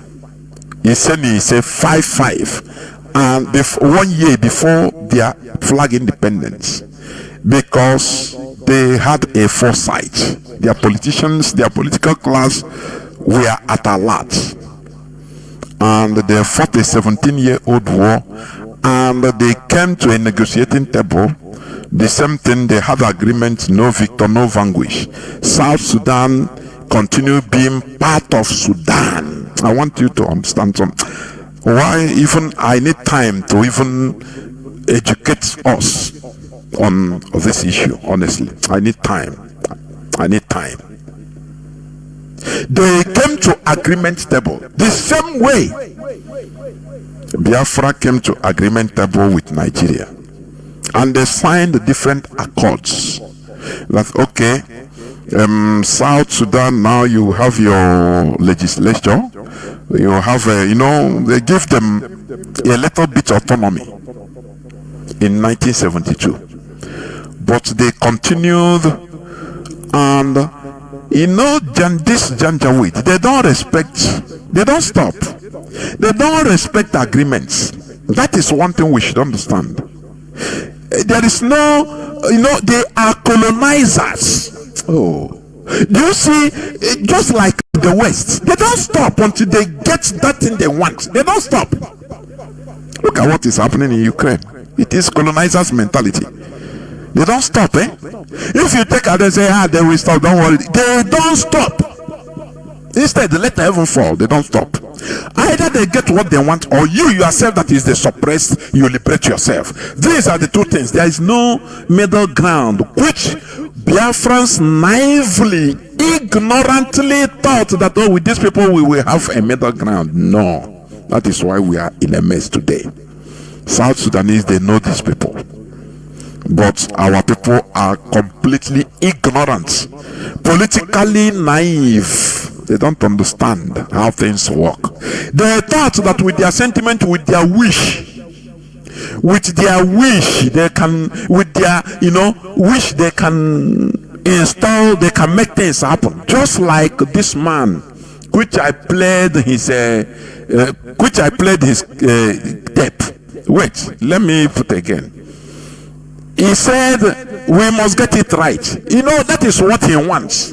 But implementation is different, and reality is different from what you wish. With the CP, and the CP immediately ordered listen.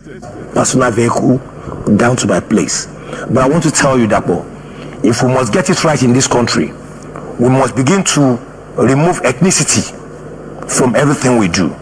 I saw people reading ethnic meaning to what was happening, as if when Gani Adams was picked in those days, an Igbo man did not protest. As if when Igboho was picked recently, Igbo man did not protest.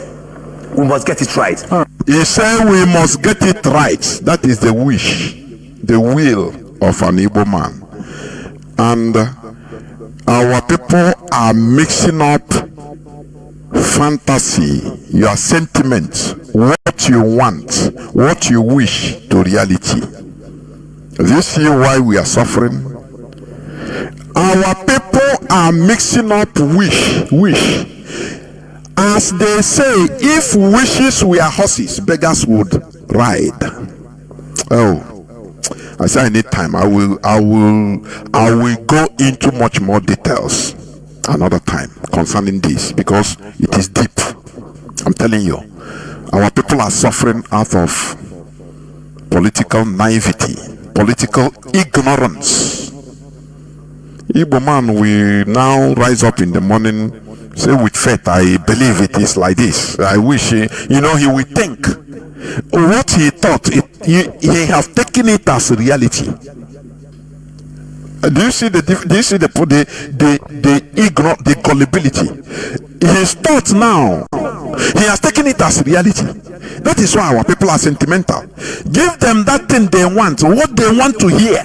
Now they take it as amen. No, now say it go be amen. No, Biafra go come here. Start talking about Biafra coming December 2025. Hey, amen. No, it go happen. You will see people, even on comment section, believing it with all their might, accepting it that it is reality. Now Biafra go come, he go come in the next 2 months. Amen. No, now so it go be. That's their wish. Now they mix it up with reality, thinking that it is reality. That is what is worrying us. Lack of facing the reality. That is it. So this man said we must get it right. So as he have said it, we must get it right in Nigeria. And he continued. One day they will kill him, and he's gone. Others will come. We must get it right. No. With the issues surrounding Nigeria, with the situations that surround Nigeria, Nigeria can never get it right. It will never be right.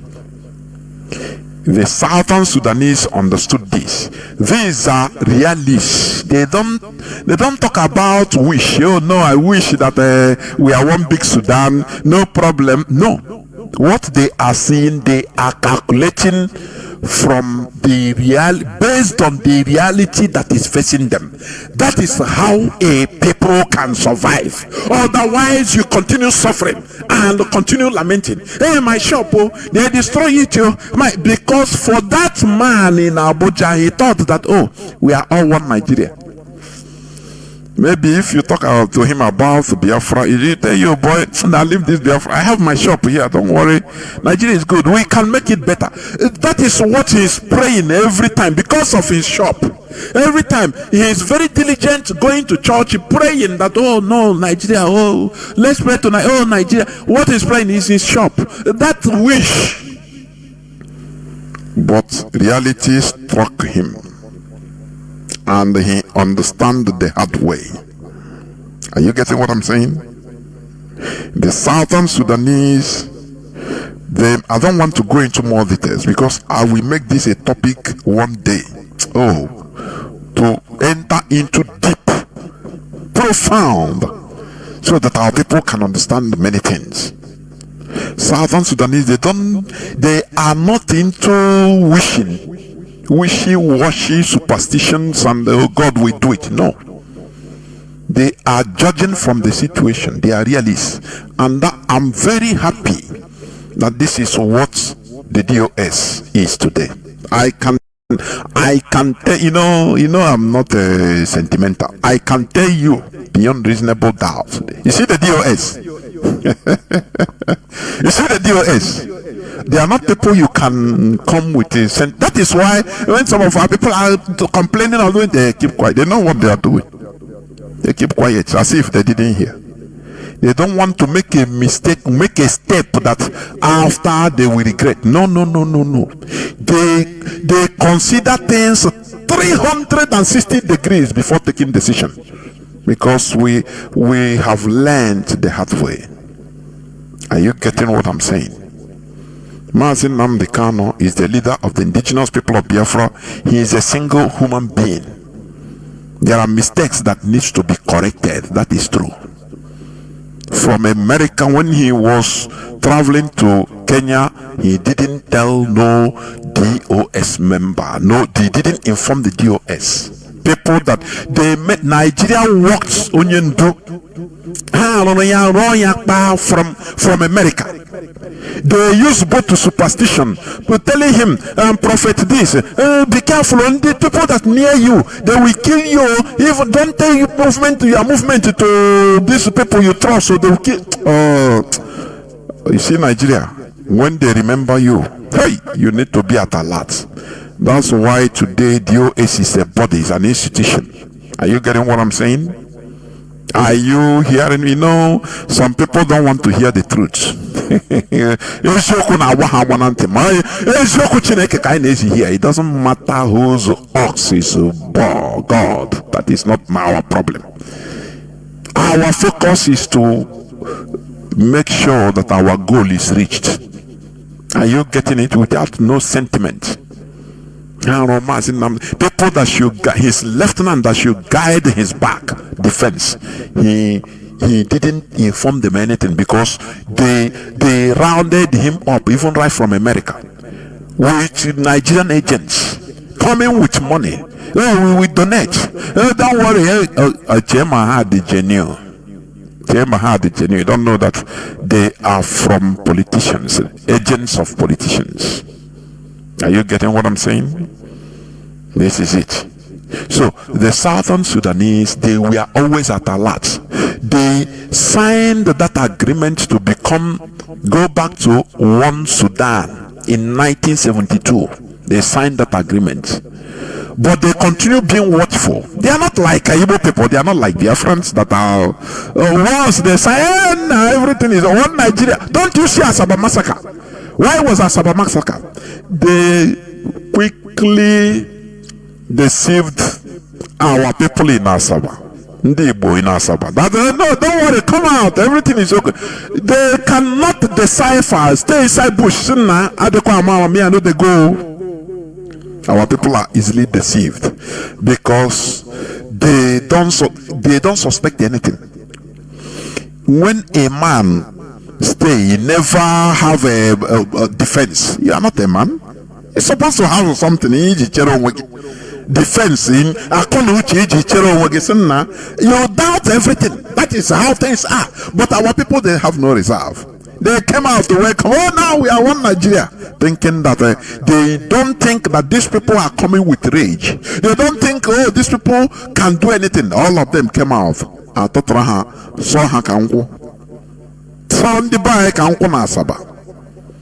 Because they are naive. I am telling you. They are naive. And we are still repeating the same mistake. That is why this man say we must get it right. An evil man. He wished like that. No, we must get it. Let me play it again, please. Some Igbo people, their mentality is shimoshi. Listen. An Igbo man did not protest. As if when Igbo was picked recently, Igbo man did not protest. We must get it right. All right. We must get it right. As I have said it, so it is. So it is. Once the decision is taken here on earth, so it is stamped in heaven. We are deceiving ourselves with. We don't know what is reality. We don't know the difference between a wish, illusion, fantasy, what you think, and reality. That is what is troubling us. But the South Sudanese, they understand all this, and that is why today they have their country. They signed agreements 2 years after Biafra war, their own war that started 1955, before even Nigeria became 5 years before Nigeria became a flag independent country, and they fought till 1972. They held on against Janjaweed.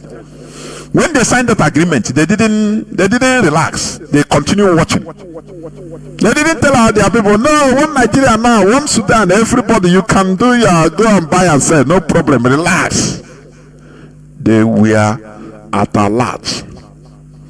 And in 1983, however, the civil war between the South Sudan and Muslim Arab North resumed with greater ferocity than before. They waited from 1972 to another 11 years, and they saw that the situation that led to the first civil war is still being repeated. They didn't say, no, we must get it right in Sudan. All of us are Sudanese. We go nowhere for Sudan. We are Sudan, one Sudan. No. They came up and challenged the status quo. They said, no. We must get it. We must, that the Janjaweed, the Arabs, you must not Arabize us. They started complaining even before 1983. They started going to the international community, telling the West, telling the people, the powerful countries that look at what is happening to us. We fought a 17-year-old war and come into agreement, and that is why we have ceasefire. Now these people are repeating the same thing. They started carrying out arms again, 1983, because they were alive to their reality. But look at Biafra war. After 2.5 years of war, during which almost 2 million Biafran, that is officially they say, Biafran civilians, 3/4 of them small children, died from starvation caused by the total blockade of the region by the Nigerian government. Biafran forces under Nigerian motto, no victor, no vanquish, surrendered to the Nigerian federal military government. Are you getting what I'm saying? They surrender, they say, it's a conditional ceasefire. That there is no victor, no vanquished, and that there will be no. If I continue reading, it is exactly written like that, but I will not continue. Another day I will make it a topic why we are suffering today, because the decision, it's just like a child that does not want to profit to him or herself. You tell him to go and learn work, do boy no way. Go and learn a work. He no agree. The parents may be pampering him, say, now wow, do this, he no agree. Instead, he used to go play football. Sometimes he will go do day work after he get maybe 100 naira as a child. And that thing enters in his brain, thinking that is how the world is. Others, we are diligently His mates were diligently. Some are learning servitude, that is boy. Some are doing learning carpenter. Some are learning bricklayer. Until maybe 5-6 years, he himself was boasting. You know, he used to have money. He will go and buy some jeans and wear a t-shirt, dress well, thinking that is how life continues. But at later age, at the age of 25, these other people that suffered at the early time, they will come out, becoming big boss, becoming masters. He himself, maybe he have graduated from Onyopuru to he bought a machine, motorcycle, now boy naga. He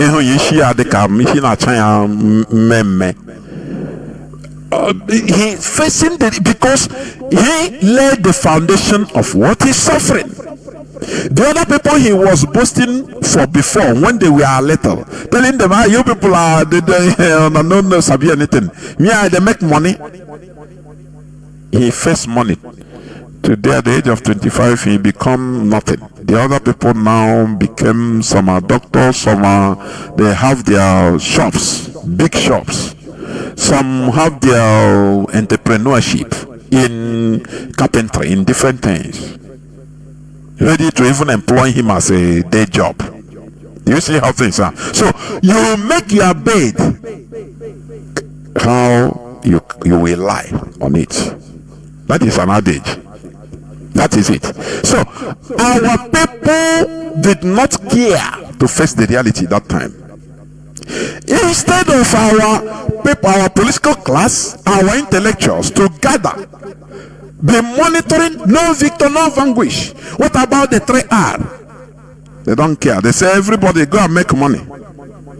Go and make money, don't worry. No, Nigeria, they love us. Some run to Ugu Hausa, some run to Ugu Yoruba, some run to only God knows where.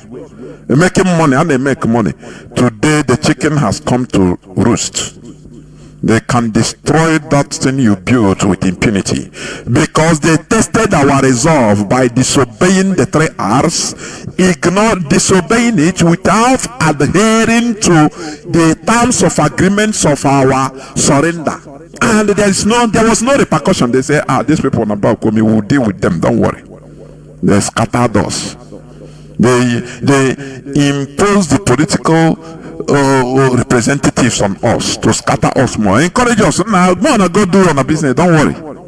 Not knowing that they are preparing us for slaughter.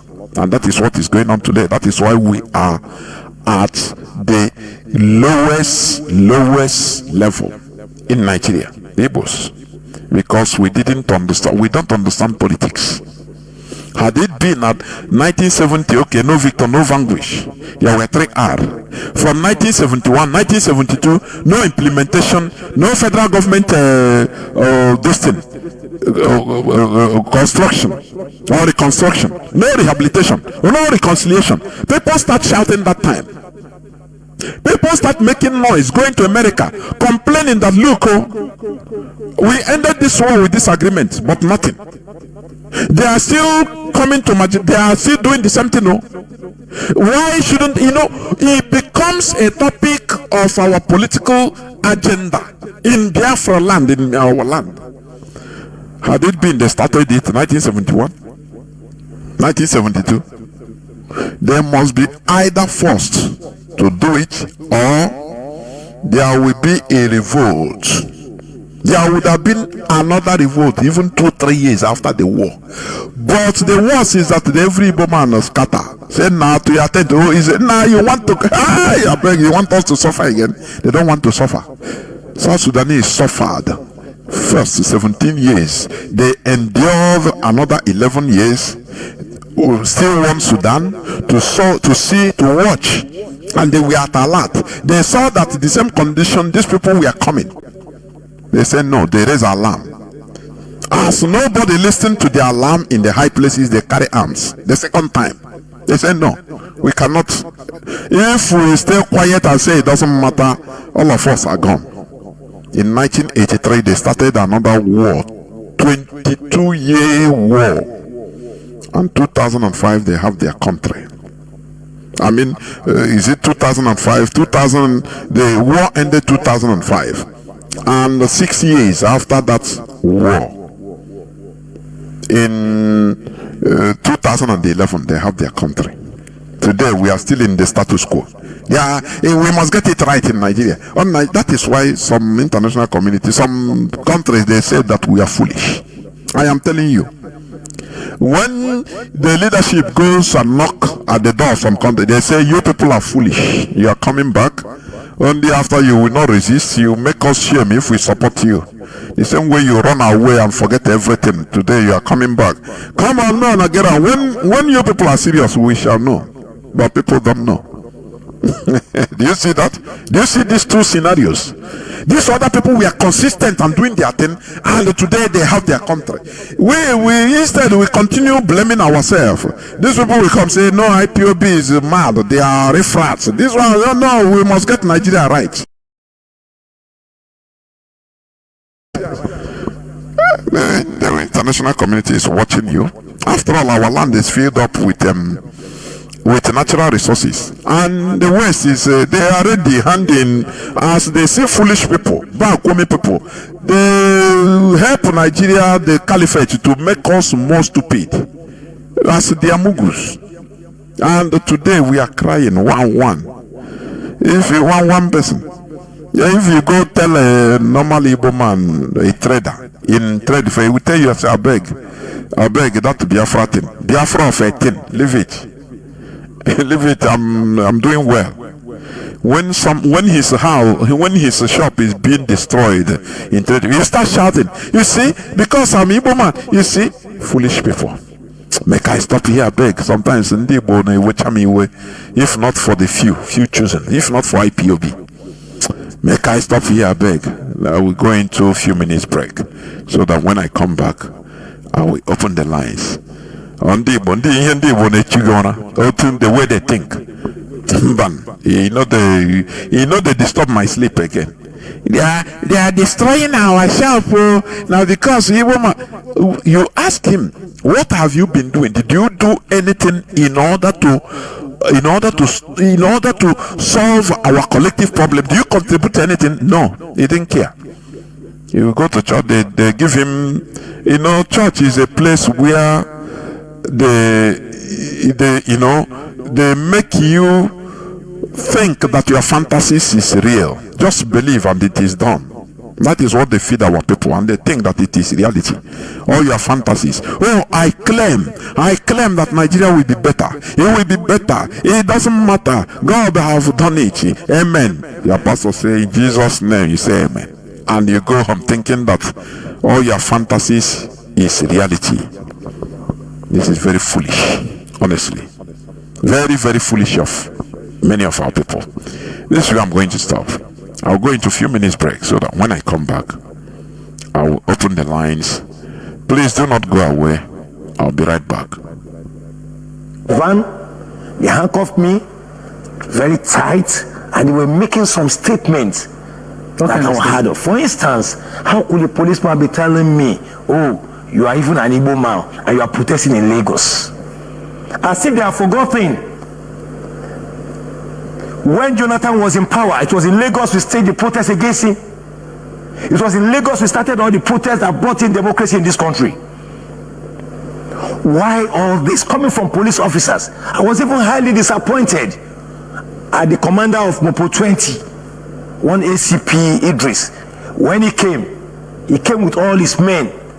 He said, bring him down. And I was brought down from the van. He said, remove his handcuff. Let him start his protest. I'll kill him here right now. He was telling me. They told you to your face. He told me, the ACP told me. He said, I'll kill him right here right now. Remove his handcuff. He took the intervention of the area commander of Iriaji, who happens to also be an assistant commissioner, to have said, please let it be. And I want to give kudos to the CP who made a call to the area commander, and the phone was handed over to me, and he asked me what was the situation, and I told him.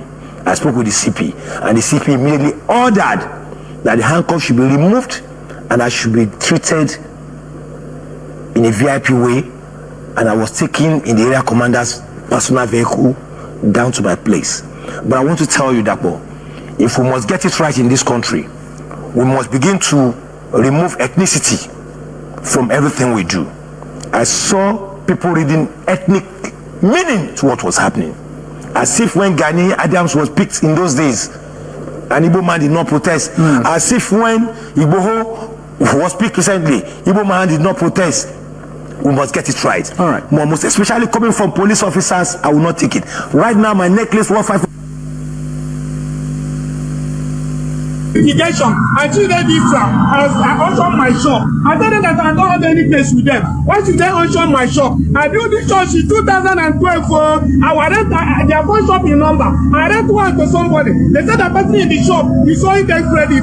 I told the person owner, why don't you go back his goods? That the goods in that shop. They don't say about the goods. They say what they know is they want to take that shop. I tell the person should come to the court and tell the people I'm the owner of the shop. I go there. Even though I'm a Christian, I tell them why should a Christian go to Sharia court? They say I must come. If I'm the owner, then they will leave me my shop and take all the documents to them. Even when I reach here, they even see the document, say they will do investigation. All I see today, they just come here, carry paper come, say that I auction the shop, that they are being handed over because I'm a Christian, because I'm Igbo, they collect my shop, Sharia court. Even if they will follow the law, as a Christian, what I have to do with Sharia court? They because of what is happening in Nigeria, they carry my case there. Even when I appear, they did not listen to me. They beat the other judge, the judge that wants to ask them what happened. They remove the judge, say that in charge of the who the moving judge. They remove the judge. The judge cannot tell my goods, my shop for nothing. I don't nothing. Even if I have case with them, I would have said they are with me. But I don't have any case with them. I have not appeared before their court. I don't want to commit anything. The judge cannot tell my shop. They said because I am nobody. Nigeria help me, oh. Nigeria help me, oh. My life will finish, oh. EDM help me, oh. They collect my shop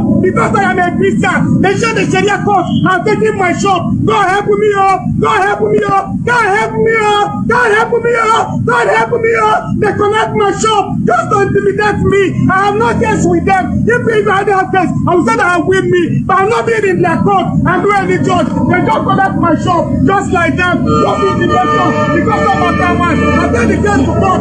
Judge collected the case and to test it. The judge said he has carried the case out because I am nobody. He said I cannot report this fellow court. Judge, that's not judge to come out my face. God help me. Woman that come assist me. Woman that assist me. Woman that assist me.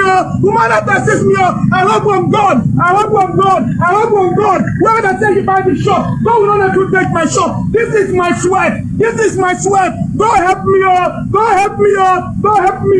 That you come and help people in this community. To know if the person that see in that shop is the owner of the shop. They do not make any inquiry. I think God to make inquiry before they do something. This court do not make any inquiry. They just go here. Say that I go to newspaper. Then I'm taking my shop. Nigeria help me.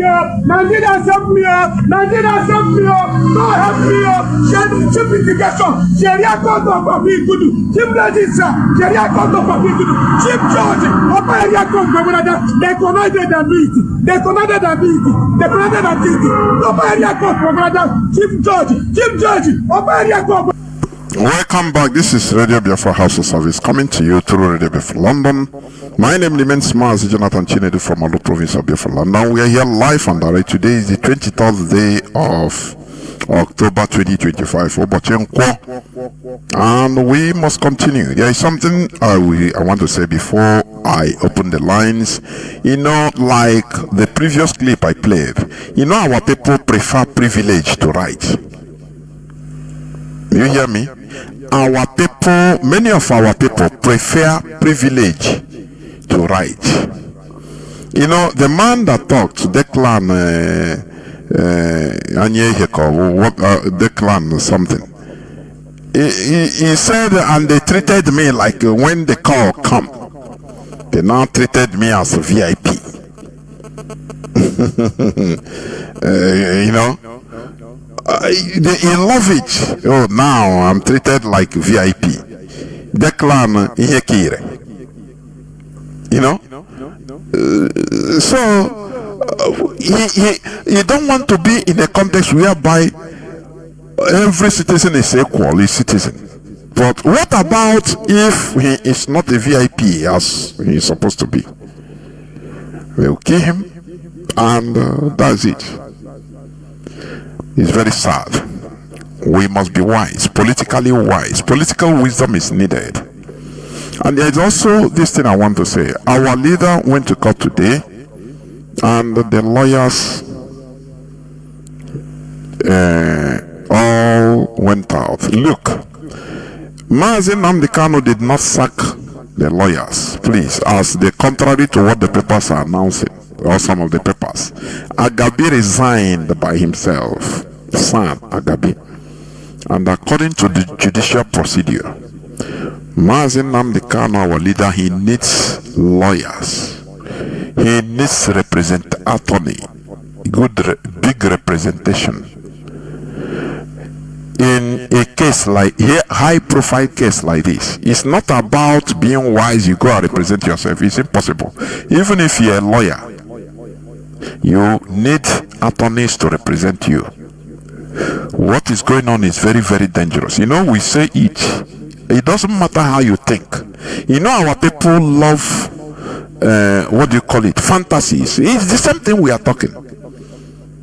It's not about going into the court and speaking nice grammar. No, the court there is not only about speaking, you know, grammar and making sense. No, there are procedures. He needs attorneys to represent him. His brother, his siblings messed up everything. His brothers, they messed up everything. Are you getting what I'm saying? They messed up everything.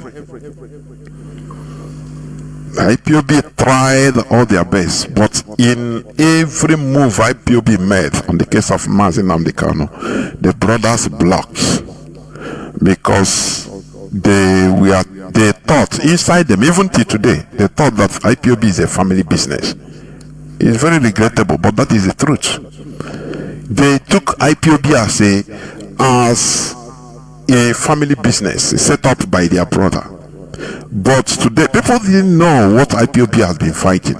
IPOB have been fighting different fronts, trying to wrestle out the soul of IPOB from these charlatans. People don't know. People didn't know. Many of our people didn't know. But IPOB today is an institution. Are you getting it? They messed up the case, and today you see some people are opining, suggesting that the arrest of Onyendu's brother and the lawyer Ejimako is what they want to be, the way they want to run away from the case, because they saw there is no other way.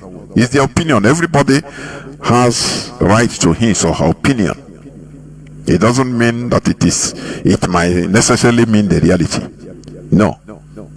Because what is happening, IPOB is watching with keen interest every second. We talked, we raised an outcry about Showore that organized the thing, the protest, and he was not arrested. Instead, other people were arrested. And today they did it just to, I know they will tell him, hey, you know now, just to make sure to satisfy that, oh, we are not biased against the Igbos. So, Onyendu needs representation. Do not think that, oh, when he talk there in the show, even if he's on video, you clap, hey, that is how it is. No,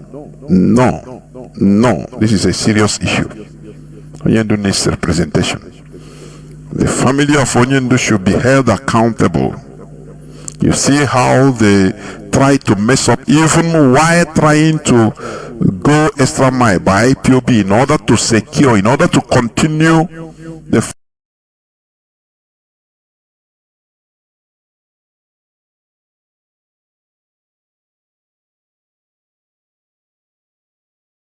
fight. As an institution, go extra mile by IPOB in order to secure, in order to continue the fight. As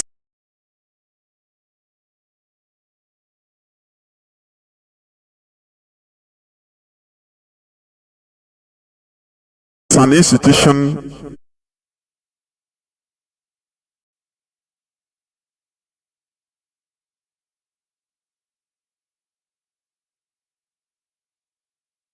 will not allow you people to see me again, please. We can be friends, but I'm done. So, cure ED. So any person that is suggesting, is there no way you can go to Geoffrey? But Geoffrey, he's on public domain. Call him now. Son, you request for his number. Call him and beg him yourself. You know our people, they know how to blame. No, the leadership, they should have that. I'll see if they have magic wand to go and change somebody's mindset. No, the mentality is something that is worrying us or worrying our people. They don't distinguish between what they think, their fantasy, their sentiment, and the reality. How could this thing be implemented? How?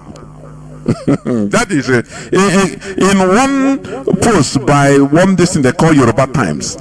They posted one video, I think in a studio, in a radio station, where one Igbo man was saying that Igbo people can, there is a way he put it, can hold Nigeria down with their economic power. He gave an example. He said, don't you see the other time, is it which bank, is it Zenith Bank or which bank, when they arrested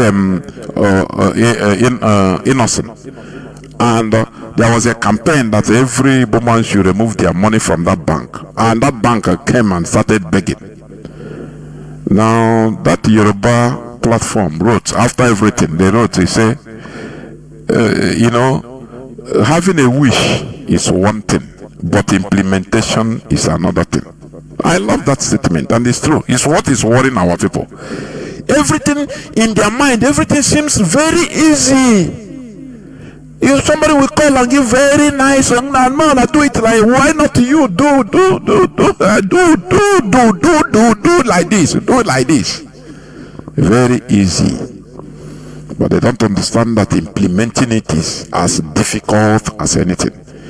Because we are fighting a very gruesome war with people that have money that can influence anybody. A country caliphate that can influence even your next door neighbor. They will go in the back and give him money. What is money? Make him rich and say, come, sell that to your brother, and he will do it. Because they have seen money. They don't know that. Please call now. Our line is open. Our WhatsApp and Signal line remains +61 405 142 547. I repeat, +61 405 142 547. I repeat for the third time, +61 405 142 547. Please, you can call now and give your view on the issue discussed, including the unfolding events that we have been seeing all these days, because things have been going very fast. But IPOB remains at utmost alert. That is how IPOB remains, because without being at alert, we are all gone. Caller on WhatsApp, you are the first caller, please. Mazi Scavenger, please start by giving us your name and where you're calling from, if you may, and goes to the point. Mazi, Professor Jonathan, thank you for taking my call. You're speaking to a brother who's the Scavenger. I'm calling from Africa Sud, South Africa. I need a Muslim, a prisoner of conscience. Who set up this Radio Biafra? A citadel of knowledge and spirituality to educate us. And that is what you are doing. So Jonathan, maintain your blessing, because you are blessed already. And Professor Jonathan, just like what you said there, regarding our brother who the Janjaweed police, the Nigerian police are terrorists already. The terrorists, after manhandling him, he stopped talking about his right. He's talking about privilege because he thought that carrying him in VIP will be a justice for other people because he don't want to use this man supposed to be used to give an example because he's a threat by saying he can shoot somebody. And as a threat, the whole world should know that Nigeria police, they are all terrorists. Because if we say correct man, human police, that the trained police knows what to do, they not to call his superior even before. So ordinary protester is calling his superior for on the street. Who don't call? What if we say? You can see how our brother that he's privileged to treat him like a VIP. This English they speak, I don't know if they understand the English. We must get it right. He's not even saying if we can or if we should try. He said we must. That is with the confidence. With confidence, where? Where are you confidence on? Are you confidence on another man's state? Because the Nigeria you're talking for is what I made Bello said that this country called Nigeria is their father's estate. You must get it right on whose estate. You must get it right when these Fulani have said that they will not allow you to rule Nigeria. They will not even allow you to rule yourself. They will not even allow you to determine your own future. Since 1991, this message was made, and that is what they are doing today. They are killing you, and the one that is crying in Abuja. Professor Jonathan, you know when we talk about how the Fulani rule, they don't know. Do you know that this Abuja we are talking, Suleja, and up to Suleja is now Niger State, but they are all camped from this Abuja was camped from Suleja. Did you know that this Abuja we are talking today, Wabulada and all those areas, it's not a Fulani area, it's not even outside place, outside area. The people who are that land is quiet, but they are now judging people there who are living, who come like them, judging them with their own law.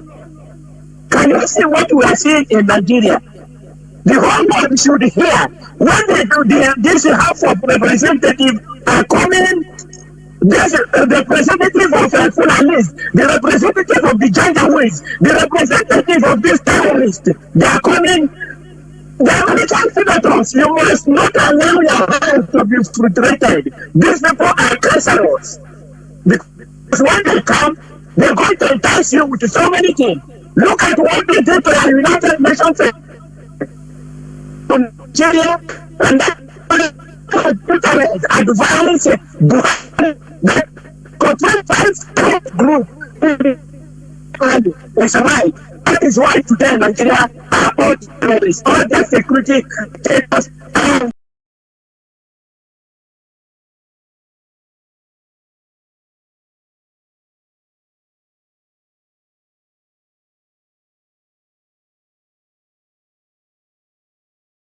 helicopters. They earn how many millions?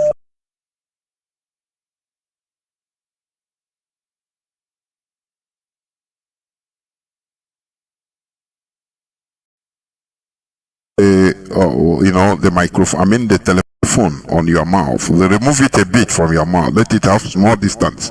Go on, Mazi, go on. Okay, so it's too loud, eh? It was a kind of muffle. When it nears your mouth too much, it becomes muffled. But go on now. Okay, so I'm going to stop. No, it's okay. Just about a few seconds ago. It's okay. Just go on. Conclude. Okay, so our brother whom the police manhandled, he forgot that the person he went for the who called for the protest. There is a secret agenda against the Igbos in Nigeria. He never heard it. He never heard what Ahmed Bello said. He didn't hear that his people was killed since 1967 to 1970. He never heard that he had nothing his own. And he's speaking the English, big English, saying we must on somebody's estate. Hey, these people are mad. They don't know what they are not educated enough, and that is why we must sanitize their head, their brain. They must know the way it can be sanitized. It's coming to Radio Biafra. Because if you came to Radio Biafra, you learn the truth. You learn the history. You know, because only in Radio Biafra is where they will tell you, people like Professor Jonathan, Mazi and Chinedu, they will educate you and tell you what is ahead. How are you going to defend yourself? Not by God, not by anything. Just one simple sentence you make. A Fulani man will shiver. That's all. You don't need to have God. You don't need to be shouting. Just one single references you give to them, and we will be loading the America, their Senate and everything with the evidences of the people they have been killed. How Nigerian is talking about their senators and even their security agents call their own citizens bloody civilians. Bloody what? Civilians. And people like this, our brother, is the one they have the God to call us bloody civilians, because they will only prefer privilege than right. Thank you for taking my call. Professor Jonathan. There were Mazi, and I'm joined by Mazi Patrick. He can, please. Mazi, please go on. Can you hear me, Mazi Patrick? Mazi, I can hear you. In recent time, how they have been able to organize an X space where they create that opportunity, create a platform to create this animosity, so you see that it's a well organized something to see how they can discredit IPOB and continue to pin every criminality that happened in our land against IPOB, because it helps the cause of the government as well, because the ability to criminalize IPOB plays to the interest of the government, and that is why everybody must be involved. Everybody must be involved. Everybody must be involved in making sure that we distance ourselves from these accusations. Now, we have seen the Christian genocide that is also happening in the north and in the middle belt, and we are beginning to see the amount of interest that is being put in that direction. I also had to make that analysis, how it's being done and all that. Well, if the Christian genocide lighting IPOB, as far as I'm concerned, it's a good thing, because as it stands today, it is really that it stands on the ground to even bring this awareness, because even the voice of those people that are being paid, their voice have been stifled, not bold enough to even speak out. So and I believe we also have a duty to the world going on. You look at what is happening in Abuja, where Sharia is now taking place in Abuja. But when you hear this about Sharia, they will tell you that nothing to do with people of different faith. That Sharia is between Muslim and Muslim. Mazi, have you not heard it before? Mazi Jonathan. Of course. Have you not heard when they are on interview and they are telling you that Sharia has nothing to do with people of other religion? Yes. That is between Muslim. What is going on today? For Kia, that Takia that they are known for, they are ready to get to their destination. They must. That is shouting that is a Christian, that people should come and help him and all that. Does he even recognize? Does he recognize that there is a struggle for Igbo to come out of Nigeria? Does he have that recognition that there is a battle to free ourselves from Nigeria? These are the questions we should be putting across to these people when they fall victim. Do they have that recognition? Mazi, let me leave it here and allow other people to make their contribution. Thank you very much. Thank you. No, when they never, when things are moving on well, they have their shops, they are working. Nigeria is good for them. So when you talk, you say, I beg, go. You people are jobless until Nigeria touches them. They start shouting. I say, I don't deal with their sentiment again. It's rubbish. That is what I do inside. Nothing more. When he touches him, he starts shouting, hey, well, Nigeria, don't give me, hey, well.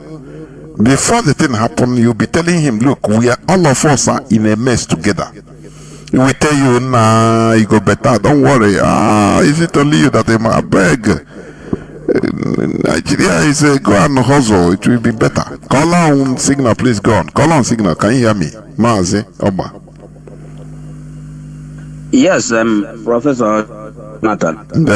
Welcome to the program. From my location, I am Mazi Celestine Oba, calling directly from the Ground Zero recently. Professor Jonathan, thank you for the topic of today, although I did start time, but I can. We must amplify our voices on the Christian genocide going on in Nigeria, because it is a reality. We must not allow the enemies of humanity in power in Nigerian government to downplay it. We must not allow the Funane to downplay it. We must not allow the spiritual head of the organization in Nigeria, which is Sultan of Sokoto, to downplay the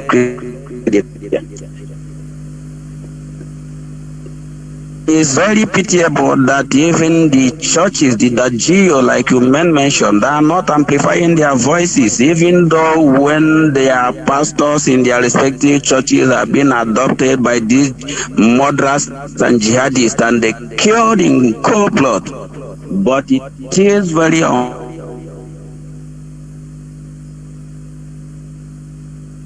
this is out for them to amplify their voices. I do not know which cannibal or human being that we have when they produce the black African race as a people. It is something that I can imagine. But for us who have seen this, who know this, we must seize this opportunity. Try to tell the American Congress is never to allow themselves to be bribed, because the Nigerian government are very, very good in bribing. So they must not allow themselves to be bribed, as they have set up delegation to visit the American Congress and they lobby them. Because if they bribe them, the man die. When the man die in the hand of that person who collected bribe to cover up justice. Therefore, you must not allow Nigerian government to bribe you. Stand up and stand up for the voices of the oppressed in Nigeria, for the voices of the Christians that are being massacred, that are being murdered in cold blood in Nigeria. Our people must not forget that in 2019, he got the chest of over $1 billion. And today, that have grown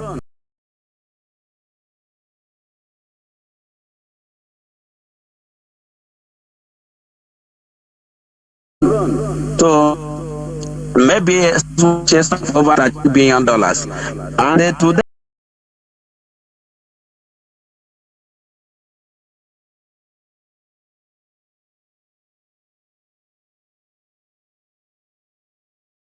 I must say that is what is playing out today. because seeing that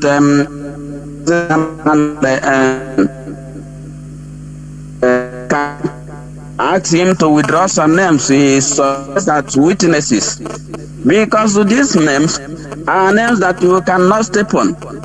And we have seen that they withdraw just because Mazi Nnamdi Kanu insisted that the like of all these untouchable people in the zoo must have to come to testify in the court. And that is the reason why I query his position to represent Onyendu Mazi Nnamdi Kanu, who is fighting this damnable evil republic that is called Nigeria. And it is something that we cannot understand. But one thing we must have to do is to do what we can do to make sure that Onyendu Mazi Nnamdi Kanu is out from the hand of zoo. And we must continue to do that. There is no better way to do that without other than to continue and continually expose the zoo, and also pay attention in obedience with the directives of the IPOB leadership, who superhead the affairs of this struggle. And we must continue to do whatever they tell us to do. And we hope that at the end, Mazi Nnamdi Kanu will be victorious in the hand of the enemy, that the Biafra nation that we sacrifice our blood will be restored, that we shall be happy to have our own country that we dream, to have a law that will govern us here as a humans and not as an animals. Because in any working system, law is supreme regardless. Law doesn't know anybody. It is not like zoo, that you have some penal code for some set of people and you have a kind of what do you call yourself, criminal code for some set of people. Professor Jonathan, let me give some of our comrades a chance to hear their view. Thank you so much. We must continue. Of course. Mazi Biafran. Oh, Mazi Biafran. There will. Thank you very much. Caller on WhatsApp, please. Can you hear me? Please go on. Yeah, I can hear you. Good afternoon. There will, Mazi. Welcome to the program. Okay. Thank you. Okay, I'm calling from Winnipeg, Manitoba, Canada. So, I've heard a lot of things say equal, which is very important. So the area more equal, the area of East and Onyendu need the representation, which is very, very true. So that's the area I'm also asking of, that plans need to be made. You might not mention it here. You can just send the message across through our chapter president. We all have chapters we belong to. Although our own chapter, this Berima gang up really affected us. Some belongs to there, some, but we are still reconciling one by one now. We are building up again. So you might send the message across to our chapter. Let's see how we can rally, because he needs representation. True. He needs representation. So that's what I'm just trying to amplify. Then secondly, there's something Mazi Jonathan said some time ago, that and you also echoed it again today. The area of the leadership, I believe you should have been making some, international, negotiations. You might not bring it to line to our notice, like they usually tell us in chapter, which we believe that we don't need to be knowing what the leadership is doing, but we just know that they are doing something, and we all take it like that, and we have our full support on that. So it just things I also want to point out, that by now there should be negotiations going on, because the truth is that Nigeria is a sovereignty, and just like you have been saying, some persons will write and say, this guy is not in a village, they gave you. You don't know how these things work. No international community will just, just like that, UN, come and do this, all that. It doesn't work like that. These things work with the diplomacy and all that. So I believe that leadership should be making some negotiations now, which is necessary. Then the area of the branches, yes, branches, because that's the way I wanted to call earlier. Then that the branches also, we should. I don't know what leadership is doing about it. Reawakening our various branches, because the truth is that the Ekpedima group, it caused a lot of punctures on the IPOB structure, because it brought a lot of divisions, which I think it was you or Mazi Jonathan pointed out sometime, that some persons were sending money. Even my own Canada, I didn't even know, you see. So this thing they say, you don't question the leadership, because we didn't know this, that they were sending money to the. What my chapter president told me was that at the time, they told them to halt. Zonal president. Zonal coordinator. Sorry. Yes. Zonal coordinator. In Winnipeg. Yeah. So he told me personally that there was a time that DOS asked them to halt. I think that was why maybe the DOS discovered that they were sending money to Finland, and they now asked the zonal coordinators to halt.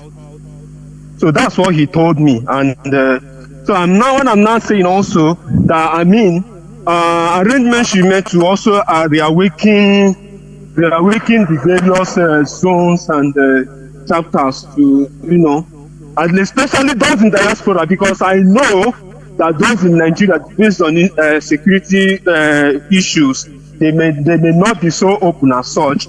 But here, this is where rule of law and fundamental human rights are respected. So I can wear my IPOB, I can do anything IPOB, and nobody questions that. So so efforts should also be made in people in diaspora to see how their chapters are being, rekindled again. Of course, the social media is helping also to enlighten the people. At least the one beautiful thing I'm happy about is that at least now people now knows that IPOB is still alive. That is one thing social media did, which I really like. At least it's not something of that happens in Niger. If you carry IPOB uniform, they will arrest you and all that. This social media, people all over the world, like where they're making the noise. That one is also very important aspect of it. But then, like you said, the structure, because it's the structure that never dies.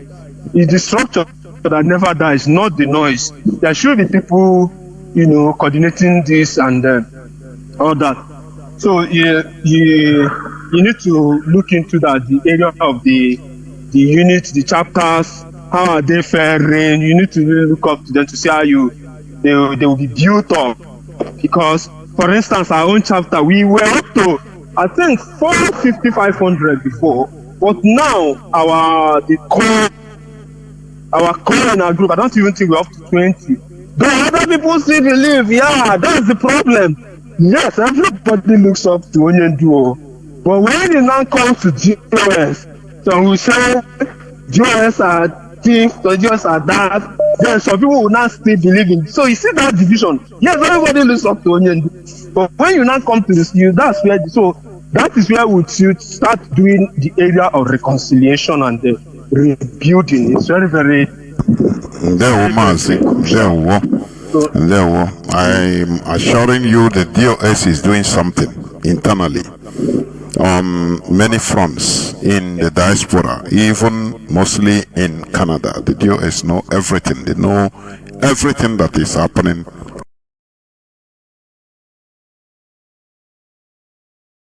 In other states, Abba, precisely. Go on. If it's something for the public, go on, please. Yes, this police in Abba, they are harassing people steady. And the most especially now, those ones from Omahia, Zone 9, they will just drive off from Omahia straight to Abba with a bus. If they see any flashy car, they will just stop the car. Local, they just undo you to Omahia. Then if they say anything like TikTok or anything on your phone, they just tag you a Yahoo boy or anything, just take your money just like that and let you go. No. It's a very regrettable situation we are in, and that is why we are doing what we are doing. Your report is not there anyway, but this is why our people should support what we are doing. We are under occupation. You know, we are completely under occupation. When you cannot have the freedom as a citizen, anytime they want, anything they want, they do to Biafrans in our region. Because it is a mandate given to them. It is an agenda by Nigeria. They see a young man with a decent dressing and maybe nice vehicle, they tag you a criminal. They want us to suffer, to be like Almajiris. People don't understand this. They want, when they see you are suffering as a Biafran, they love it. You are lamenting, they love it. You are begging food, they love it. They say, yes, these are the type of Igbos we want. They don't want you to progress. This is why we are doing what we are doing, because they are suppressing us. They are putting they are pressing their legs on our heads, on our neck, and stifling us. Thank you, Mazi, for the reports. Thank you. Thank you. This is it. This is what we are enduring, and people want us to endure, continue. You know, this is where I'm going to switch off the phones, please. You know, one thing with some of our people, I say our people cannot finish, they cannot cease surprising me, honestly. They will tell you, no, this IPOB, no, we don't need what we are doing. What we are, you know, just let us continue begging. Let us continue being down and praying until one day God will send a savior, a Messiah. You are watching, you are listening to somebody that feels that he is educated, that feels that he is wise, saying this. Say, no, we don't want bloodshed. And you are saying, we are not shedding blood. They are imposing, shedding our blood. They are imposing, stifling us, imposing their wish on us. And you say you don't want shed blood? South Sudan took the bull by the horn. Today they have South Sudanese passports. I think they played in the ongoing qualification. Is it World Cup or African Nations Cup qualification? They played South Sudan as a country. We are still crying, shouting. The same thing in 1966, in 1967. The same thing that, how many years today? How many years? 50 years. We are still back to the same place. We are harassed. The people that had foresight, that took the bull by the horn, suffered the thing once and for all. They are gone. They are gone. They have their government, they have their military, they have their passports, they are proud, they are sovereign, recognized as a country. And we are still suffering. We must get it right in Nigeria. It is very sad, honestly. It is everything, we must beg for it.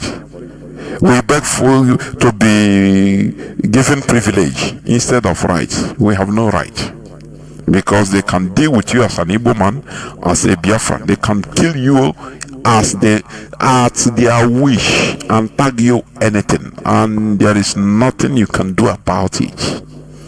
They have Sharia in Abuja. What are you going to do about it? No, IPOB is your problem. You are insane. Honestly speaking, we should come out from this shell of egocentrism, shell of ignorance, shell of greed, shell of jealousy. We should come out from there and do what is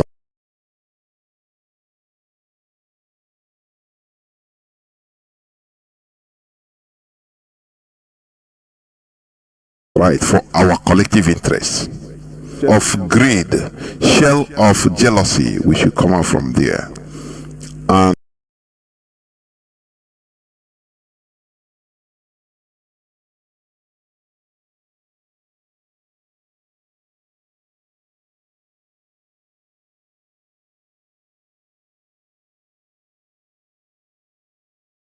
do what is right for our collective interest.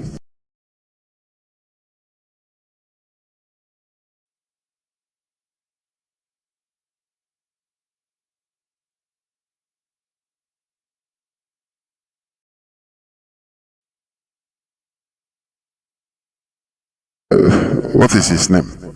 The governor of Abia State. What about Alex Oti? Yeah, what about Alex Oti? Is it not true voting that he entered? Look at what he's doing. I say yes. But have you considered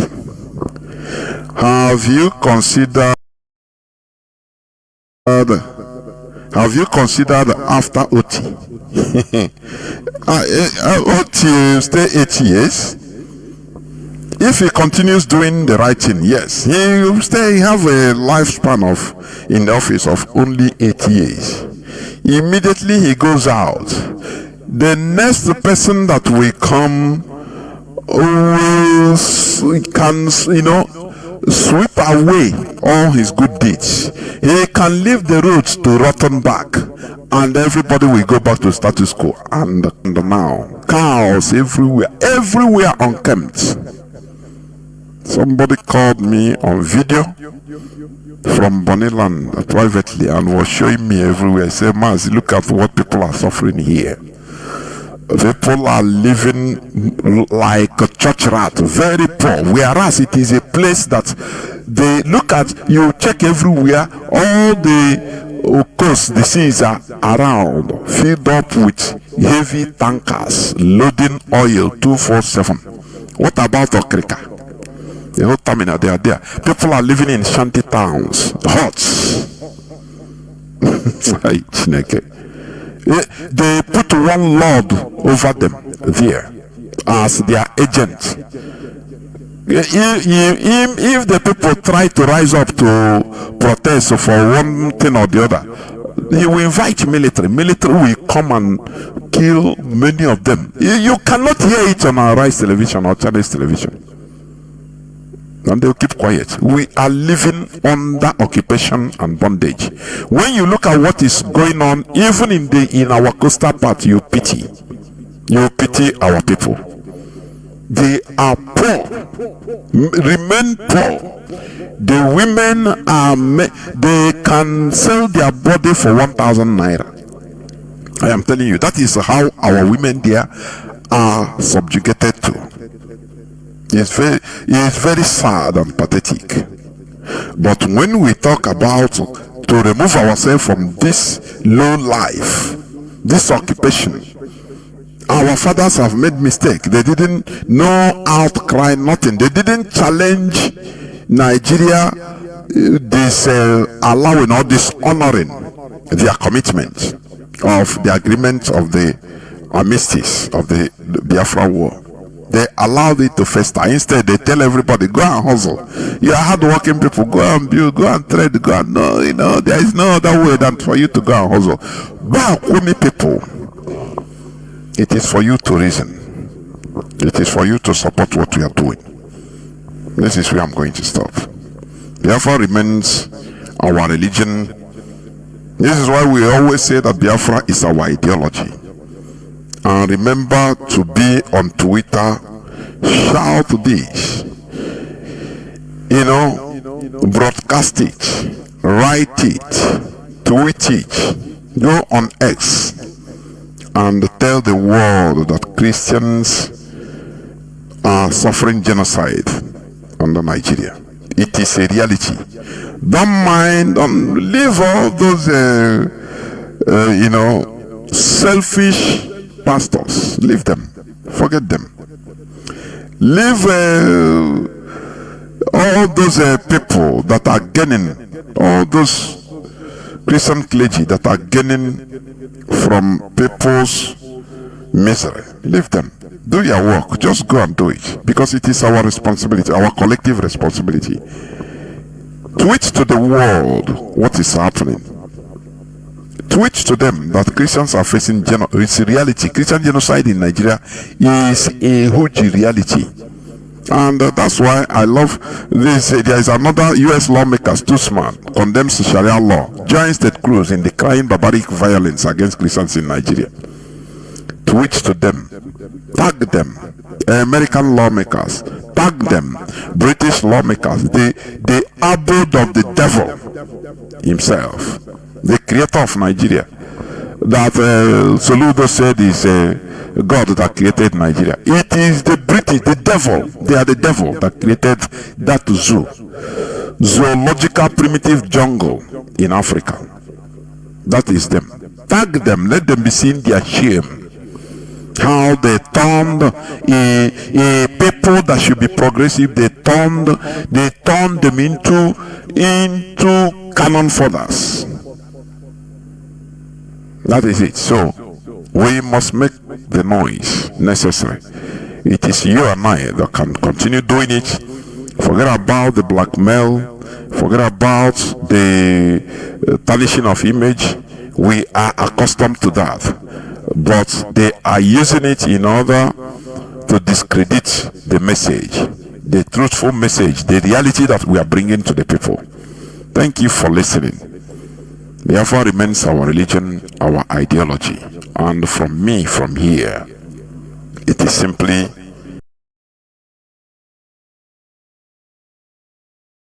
good evening.